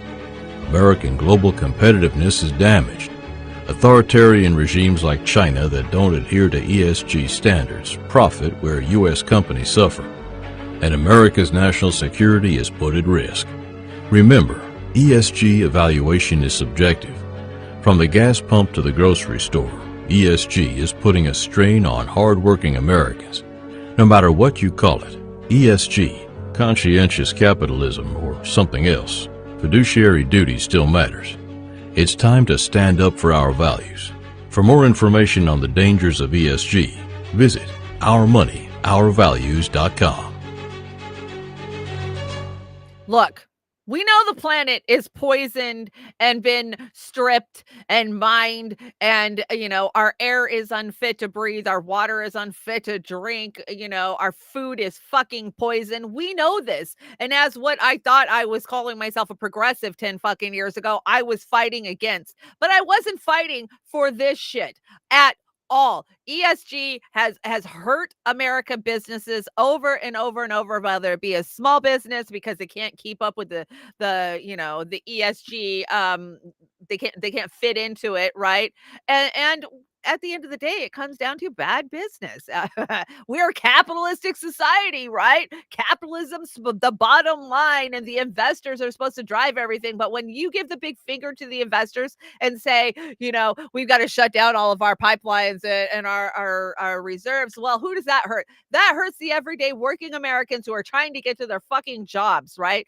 I mean, we've seen gas prices through the roof, and that is not a result of a lack of oil right now. That is a result of all of these ESGs and the pressure to switch to green, right? Which we all want, but we got to understand that green can't get us there alone. It absolutely cannot.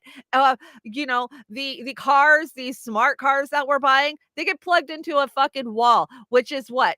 Burnt coal to get that energy. Our wind turbines, they don't work half the time. They're not saving up the amount of energy that we need. Look what we've done to Germany by bombing the Nord Stream pipeline. They're going to have the coldest winter of their freaking lives. And at some point, Germany's going to wake up and give us the big finger and say, fuck you. We want gas and oil and heat over our friendship and alliance with you. And a lot of people, a lot of pundits are saying that because of us doing this, we're going to lose a lot of alliances that we have in Europe.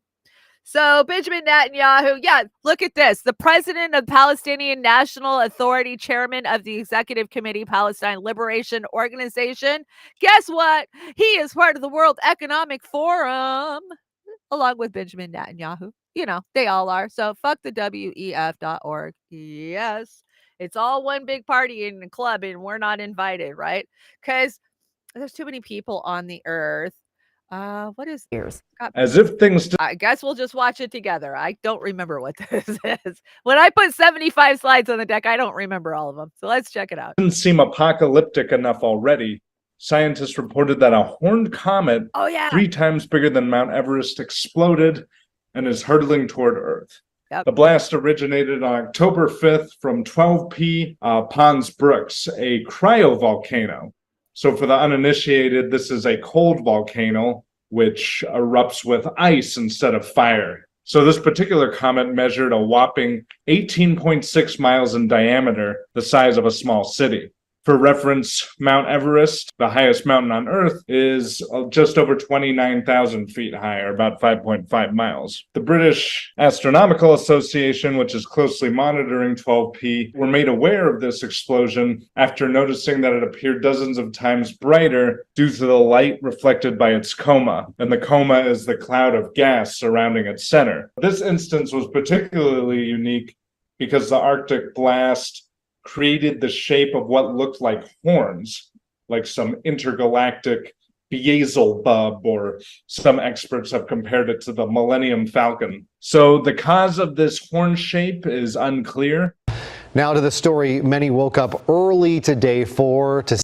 Okay, so I wanted to bring you guys, remember I told you last week that there was a devil comet? Well, they were calling it a devil meteor, but this is a comet. Comet is ice.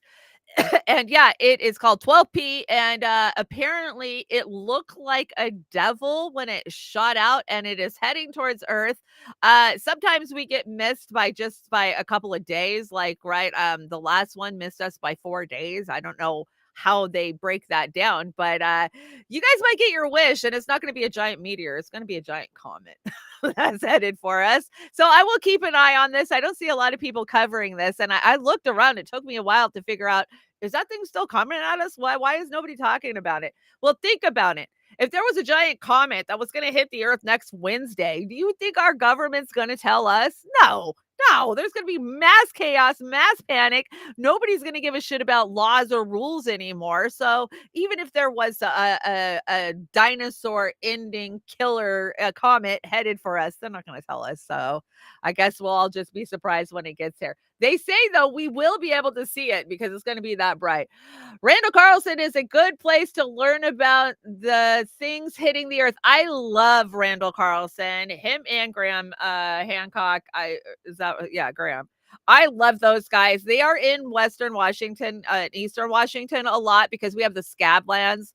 And they think that a meteorite or a comet, probably a meteorite, hit the ice cap, the polar ice cap, just north of us, like North America, Canada. And all that water instantly ran off into Washington state. And we have these huge gorge, like, they're so crazy. If you go out to Eastern Washington and you go to like the Pelosi Falls, it's insane. Like, it's nothing I can even wrap my mind around. The only way I can describe it is if you were on the beach and you took a bunch of water and you dumped it and you watched how the water ran and, you know, the little mountains and hills that it makes. But in a much, much larger scale. That is what we are looking at in Eastern Washington. Yes, I agree. I love Randall Carlson. I fall asleep listening to Randall all the time. So there you guys go. Giant comet 2024 might actually happen. So in other weather news, did you guys hear about the 100-car pileup in New Orleans yesterday or the day before? Oh my gosh, can you imagine? Now, you guys know I used to live in Louisiana. I lived just outside of Baton Rouge. I would go to New Orleans all the time. This is I-55. It is the main route into New Orleans. And for, I don't know, maybe 20 miles, it's bridge like this. They call it a roadway, but basically you're up over the bayou. You're over the swamplands. And so there's nowhere to go. You can't exit off and, you have to wait to the next exit. This is a massive pileup. Check this out. More than a dozen people were taken to the hospital today after a pileup in Louisiana involving about 100 cars. And officials say so-called super fog conditions likely played a role. Priscilla Thompson explains. A massive pileup shutting down this interstate near New Orleans in both directions for hours. Pickup trucks stacked on top of each other. At least two 18-wheelers erupting in flames. For miles, look at it. It's crazy. This was the scene on Interstate 55. At least 21 people were taken to the hospital, including 3 in critical condition, according to hospital officials. This is a very demanding scene. This is a taxing scene for our first responders. The cause of the 100-car wreck, likely a combination of dense fog and smoke from at least 3 wildfires burning in Louisiana that reduced visibility in the area to near zero. It's known as a super fog. Superfog is when you have foggy conditions near a fire. We get the water droplets on all the debris that's in the air from the fire, and that makes the smoke even more dense. And the fog's so thick, it's horrendous for travel, sometimes down to zero visibility. That fog has now lifted, but tonight many are still recovering from a crash unlike anything they'd seen before. Look at this. Priscilla Thompson, NBC News. Oh my gosh, Warren, you are so right. I-55 and the Causeway to North Shore are always bad. Not that it's easy to drive into New Orleans anyways. It really isn't. Especially when you come in and you get close to the Superdome and you're getting to downtown New Orleans, there's tolls. And if you get in the wrong fucking toll lane and, there's prepaid and whatever, you get a big ass fine. It was like $180 fucking 50 years ago, it seems like, probably in the 90s. But yeah, it was huge. I know we accidentally got into a wrong lane and it was a big fucking deal. Cops had to come and like, seriously, what do you guys do when tourists come and get in the wrong lane? This is how you treat them. You give them a $180 fine and threaten to arrest them. It was crazy, but it's always fun to hang out down in downtown New Orleans. I actually haven't seen New Orleans since Katrina. My kids were there during Katrina, but I haven't physically been down there since. So it's my second home. I miss it. I miss the South. I really do. Did you guys see this story? This is a crazy story. So Jeff Wilson, senator, accidentally takes a gun on a plane to China. Oops. So Washington State Senator Jeff Wilson was arrested in Hong Kong for carrying a gun that was not registered in the city. Wilson says he did not know the pistol was in his briefcase. Huh? When he passed through the airport security in Portland. So he is blaming it on Portland's TSA. You guys should have caught the gun in my briefcase. And I don't know if China's buying it or not, but he did get arrested in China. I'm sure there was some diplomatic back and forth. Let him out. He's a senator of the United States. You and we would never forget there's a gun in our briefcase, but these assholes, they just forget, oh, I put that in there last week. I'm not even thinking about it. It's just insane to me. I was laughing. What a dumb fuck. I agree. So things are getting harder and harder for us out here, just trying to make a living, and car repossessions are on the rise. Seriously, on the rise. I don't know if I've ever brought Sale Daddy for you guys. I have followed Sale Daddy for probably over 10 years now. He tends to break on the religious side, but I get it. He's a Midwesterner. I forgive him for it, but he always brings me valuable stories that I bring you guys. And I don't hear anybody else talking about car repossessions being up. So let's check it out. Who are paying their car bill, folks, and student loans and things like that. Here we have a guy here that's telling us that there's about 5% growth every month.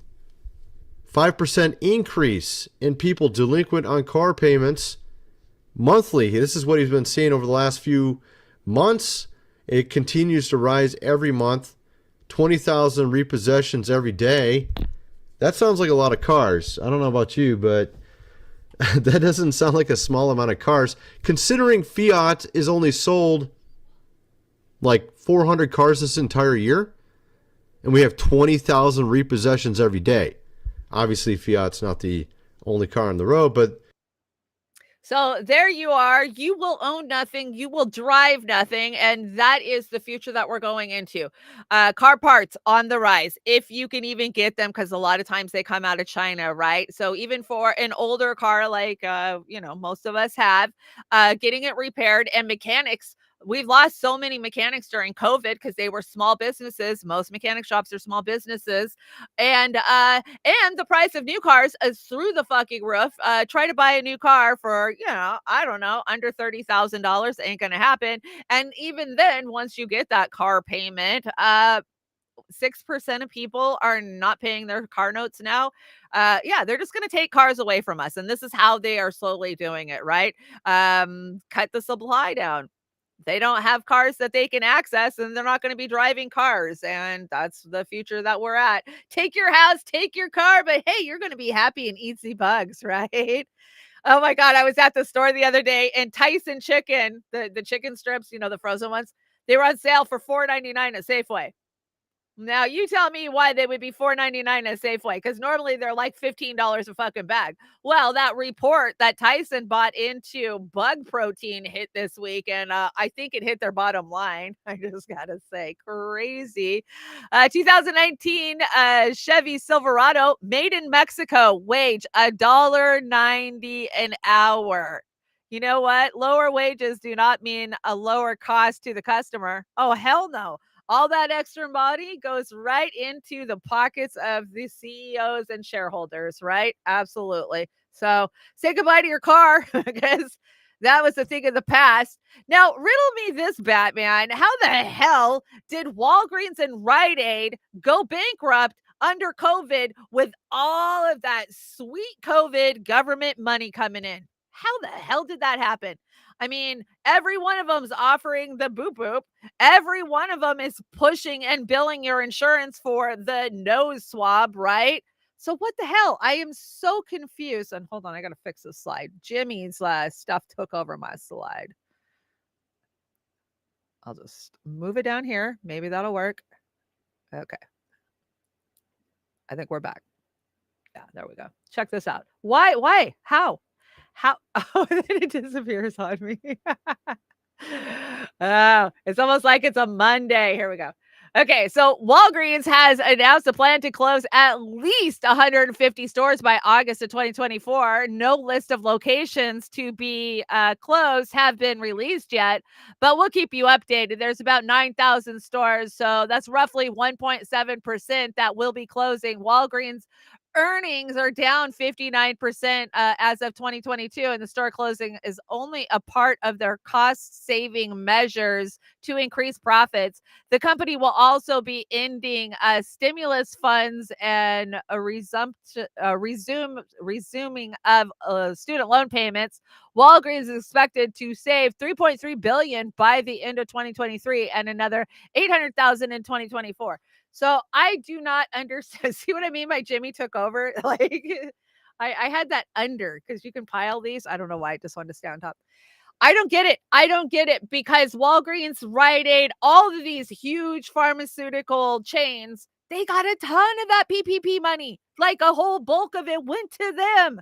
They're trying to say that a lot of their losses is because of theft in the big cities. Now I can see that. We've all seen the videos of these mobs coming in, and for some reason they love to hit CVS, Walgreens, and Rite Aid. But I don't know. Could that really count for that much of their loss? I think it went into their CEO's pockets. Just my conspiracy. I don't know. I don't know about this story, but I thought I'd bring it to you guys. Maybe you guys have more input on it. Breaking: bananas could go extinct due to a fungus outbreak. Nearly half of the world's bananas are on the brink of extinction after a fungal disease threatens plantations across the globe.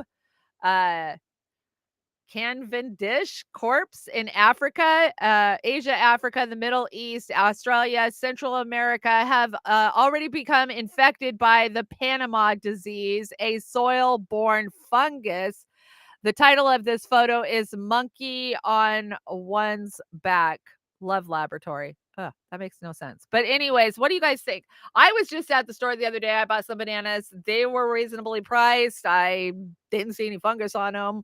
But, we all know the story of the great banana and how it took over the world as the Banana Republic. And it just makes me wonder what the hell this is truly about. So I don't know. You guys might want to get that banana bread in now, because if this fungus is really as bad as they say, bananas could be a thing of the past very, very shortly. This is a weird story. I don't know. I haven't seen anybody else cover it either, which is kind of weird.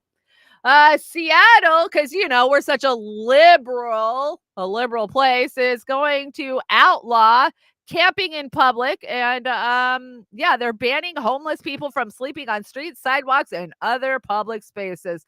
Way to go, you liberal Mecca, Mount Vernon. I just got to say, I'm so proud of Washington State. Not. I had to make fun of Fetterman. Here's a United spot. I thought we'd go out laughing today. The United spot. I make crime go bye-bye. Yeah. You do that. I say, hey, crime, bye-bye. bye-bye. And you go bye-bye. Yeah, I mean, my grandpa was a coal mining, all-American, astronaut, lawyer, congrestman, football player. Of course, after he got off of work from building cars and teaching science class. My name is, I'm Jill's husband. You rang? I rang? What? Me Tarzan. Well, my name's, well, what's your name?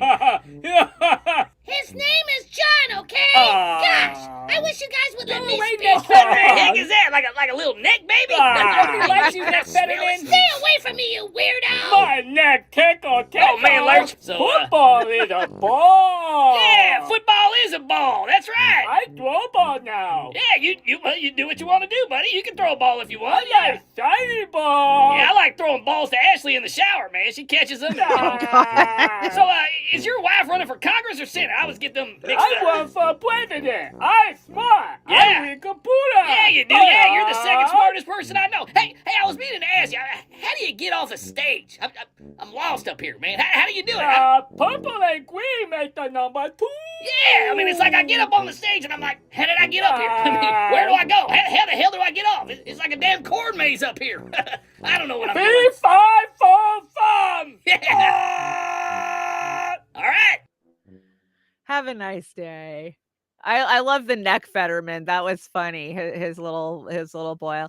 Kate, yeah, DMs are not private. The CIA, any entity that wants your DMs can have them. And even SMS text are not secure depending on what type of phone you have, be it Android or Apple. Nothing. We have no privacy anymore, guys. None. And they just want us to accept it and not fight back against it. So just know if you're putting it down on paper or putting it in an email, a message, somebody else can see it at all times. I just live with that mentality of like, if it's going to come out of my mouth or I'm going to put it on paper, I better be able to back it up at all fucking times, right? I'm out of my allergy medicines, messing with my voice today. Buzz Aldrin, did you guys know he was a Freemason? I just thought I'd let you guys know he's a Freemason because, hey, we landed on the moon, even though he says we didn't. Sometimes. I don't know. We talked a lot about Freemasons on Monday's show, so I thought I'd bring that to you. Quick PSA, the earth is not overpopulated. Quit believing that shit. The world is not overpopulated. It's a lack of being able to manage our resources appropriately. We can handle the amount of people on the planet. We just don't choose to do it. We choose to make fat cats fatter and poor people poor. So yeah, we are not. I thought this was a good message. Note to self. What is my purpose in life? I asked the void. What if I told you that you fulfilled it when you took an extra hour to talk to that kid about his life, said the voice, or when you paid for that young couple in the restaurant, or when you saved that dog in traffic, or when you tied your father's shoes for him. Your problem is that you equate your purpose with goal-based achievements. The universe isn't interested in your achievements, just your heart. When you choose to act out of kindness, compassion, and love, you are already aligned with your true purpose. No need to look any further. Yes, I agree. Let's see. What it's like dating a Gemini. These people are full of surprises, and flirting is like a special form of art for them. Oh, come on. Gemini is always up to something. They can change their plans at the very last moment. Yeah, I can. So, when dating a Gemini, you need to be ready for unplanned adventures. I am very adventurous. That's one thing about Geminis. You go, hey, I got to go all the way across the country and pick up my cousin. I go, okay, let's leave now. I've done that so many times. But you know what that's afforded me? That lack of inhibition to travel has afforded me understanding and reason because I have seen how others live. You got to go walk in their shoes. You know, I've lived down south in the bayous. I don't make fun of Southern people because of it. I've been in the hollers of West Virginia. You know, I understand the plight and travel, man. Travel broadens the mind. I thought this was a cute little funny thing. There is to be absolutely no masturbating while on the clock. All employees must clock out, masturbate on your own time. Thank you. I didn't know that was actually a problem where management would have to put up a sign, but I guess it is. Just curious, how many countries tax the shit out of their citizens so they can send money to the United States? Oh, that's right. None. None. That's right. None. Just us. We're the only ones. I do have a couple of Hollywood go fuck yourselves. Ugh, it's been so vile lately. The SAG strike doesn't seem to be ending anytime soon, right? No, I don't think so. So these good doers, Amy Schumer, Sacha Baron Cohen, Chris Rock, Gwyneth Paltrow, Katy Perry, Bradley Cooper, Justin Timberlake, and more signed an open letter to President Biden calling for the release of all hostages taken by Hamas. Oh, because you're the only Americans who want to see Americans released. Yeah, okay. Hollywood stars and executives thank Biden for his leadership and call for the release of all Hamas hostages. Yes, thank you, Biden. You've been such a good leader. Ugh. Is Amy Schumer related to Chuck Schumer? Probably. How much you want to bet? I bet you. And it's funny because we've talked about a lot of these asshats in Hollywood Go Fuck Themselves just this week. Justin Timberlake, vile for what he did to Britney. Katy Perry buying up Bragg's vinegar and then selling it to Bill Gates. Gwyneth Paltrow promises she's going to go away once she sells Goop. You guys are all just terrible. Terrible human beings. Go away. Nobody listens to you. And speaking of Bradley Cooper, hold on, let me clear my throat. Bradley Cooper accused of Jew face over fake nose in Matros. A Bernstein Children's defends the prosthetic. So I don't know. This must have been a movie that he did. What do you guys think? My first husband, his family they were Polish Jews, and they had that nose, and my daughter fortunately got it too. It was so prominent that like a friend of ours carved it and brought it to me and was like, here, I carved this Paripa nose. And I was like, oh my God, it looks just like it. I don't know if is that anti-Semitic? Is that just acting? I mean, you're allowed to get into costume to portray somebody. So you guys take yourselves way too goddamn serious in Hollywood. Chill out. People who are obsessed with celebrities may be less intelligent, study says. Oh, do tell. Do tell. You think? I think so. Don't be so obsessed with celebrities. I thought this was interesting. Did you know, in order to play the role of the mentally depressed, insane person, Joaquin Phoenix watched the news every night for 2 years? Makes sense. That would be the appropriate way to get into character, right? Just watch the news. Just watch legacy media. And one more. Pixar, Disney coming out with another crapper called Magic Island, starring Jeffrey Epstein, Bill Clinton, and Ghislaine Maxwell. They might as well, only in theaters. Yeah. Oh my God. That is so bad. That is very bad. We made it to Meme Alley. Meme Alley. We don't get out of the trailer park till we go through Meme Alley. Okay, let's go. How someone with cognitive dissonance looks at my Facebook page. Oh gosh, that's true. Oh my gosh, I haven't seen you in a while. So let's stand in everyone's fucking way. That is so true, right? You give them that look like, can you move? You guys are standing right in the middle of the damn aisle. I can't walk down the aisle. Enjoying the new season of Black Mirror. Realized I've been watching the news for 45 minutes. Oh yeah. I did watch like half of the new season of Black Mirror. I haven't finished it, but I don't spend a lot of time watching TV. Killing babies is not self-defense. Yes, we know, Bart, but we're glad that you get it too, because your writer don't get it. I promise. And I love this one. Remember when carnival prizes were basically drug paraphernalia? Oh, it was so fun to go win that, right? The dime toss. And oh yeah, I always came home with those little music plaques to hang on my wall, and they were sharp as shit. If you took that little paper thing off there, man, you could chop somebody's head off with those. It was bad. This one's funny. Helping your baby daddy move since 1974. How'd you know when I was born? Never tell a little girl that when a boy is mean or rude to her, it's because he has a crush on her. Don't teach her that abuse is a sign of love. I love that because, I don't make no qualms or hide who I was, who I am. And yeah, a lot of my baby daddies left with a garbage bag over the years. And yeah, don't teach young girls that abuse is love. It's not. And I think we got one more here. Some of the kindest souls I know have lived in a world that was not so kind to them. Some of the best human beings I know have been through so much at the hands of others, and they still love deeply. They still care. If that isn't something to be at awe of, I don't know what is. That's right. Keep loving, keep being compassionate, and keep caring, because that's the only thing that's going to save the world. And we know it. Love and compassion is all we have left.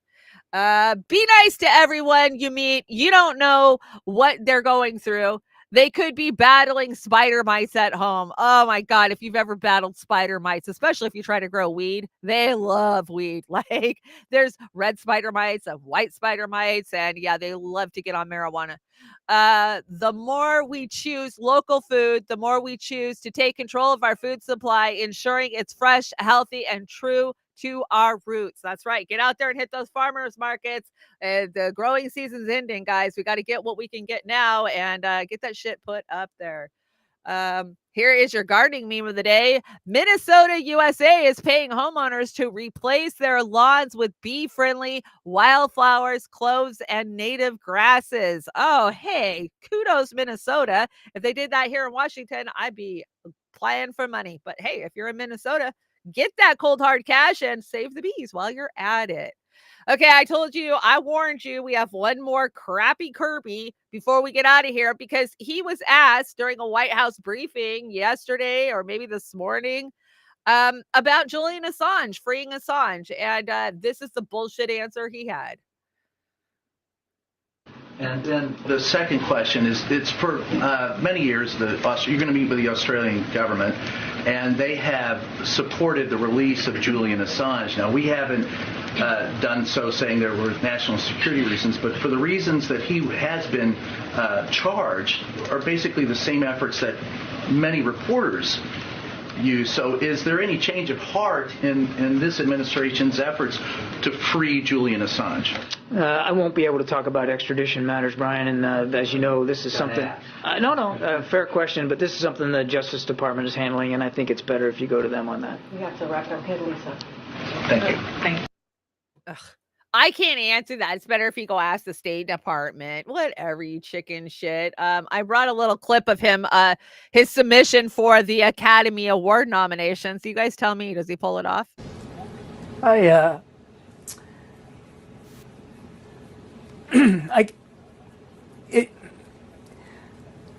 sorry. It's very, excuse me, very difficult to look at these images, Jake. And the human cost. And these are human beings. They're family members, they're friends, they're loved ones, cousins, brothers, sisters. Yeah, it's difficult, and I apologize. Of course, he has nothing to apologize for. Fuck off, Jake. Fuck off, Kirby. That was just gross.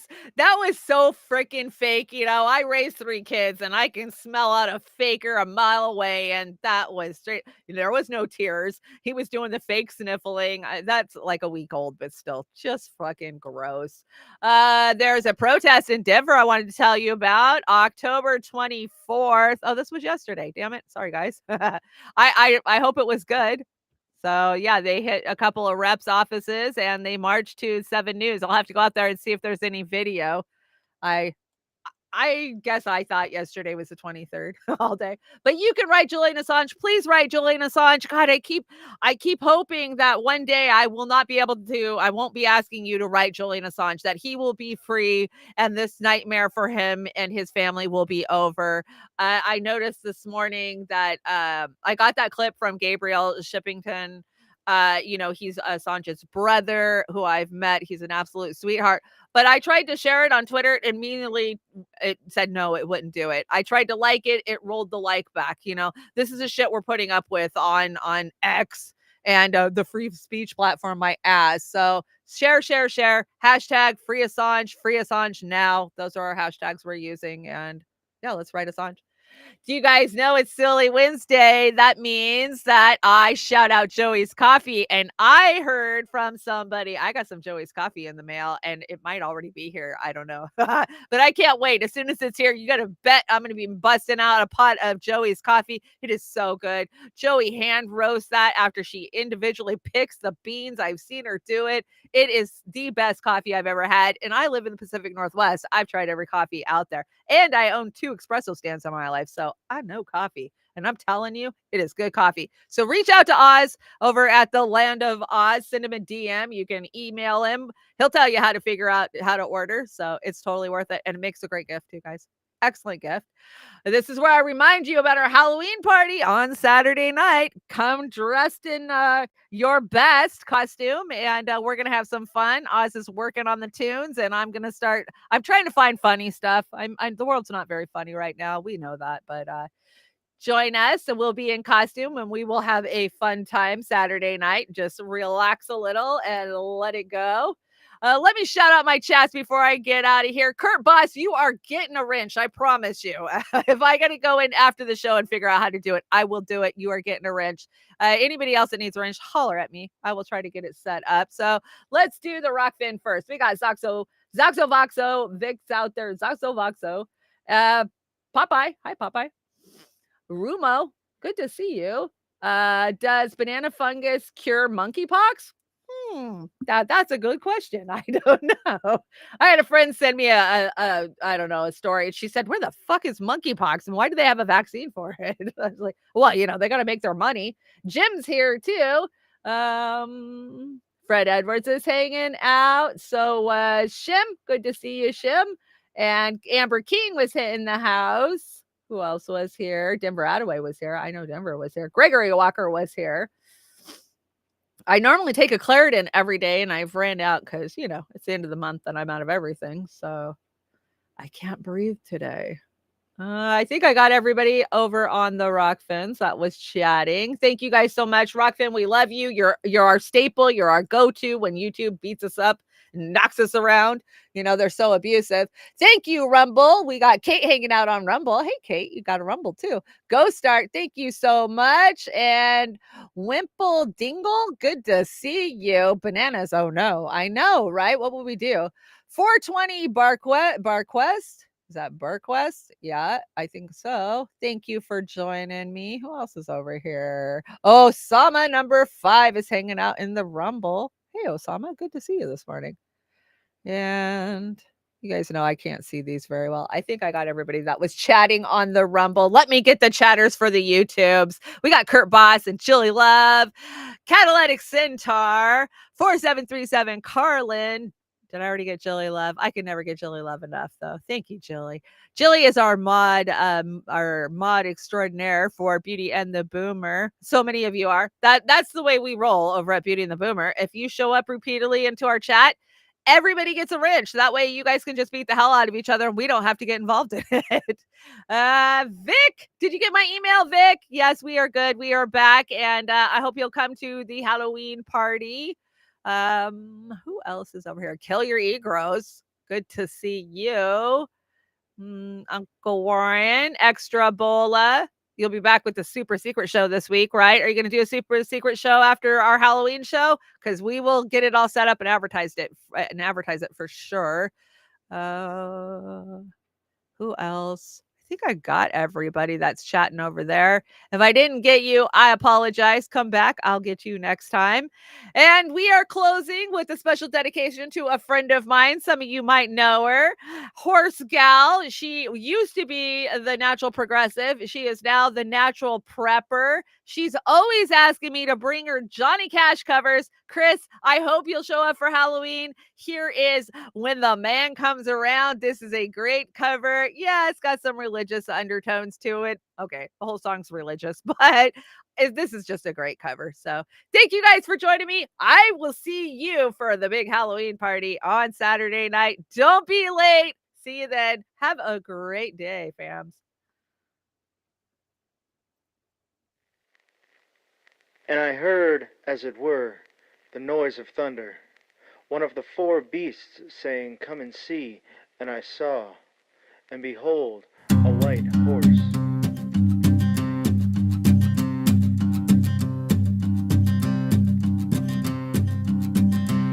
There's a man going round taking names, and he decides who to free and who to blame. Everybody won't be treated all the same. There'll be a golden ladder reaching down when the man comes around. The hairs on your arm will stand up at the terror in each sip and in each sup. Will you partake in that last offered cup, or disappear into the potter's ground when the man comes around? Hear the trumpets, hear the pipers, 100 million angels singing. Multitudes are marching to the big kettle drum. Voices calling, voices crying. Some are born and some are dying. It's Alpha and Omega's kingdom come. And the whirlwind is in the thorn tree. The virgins are all trimming their wicks.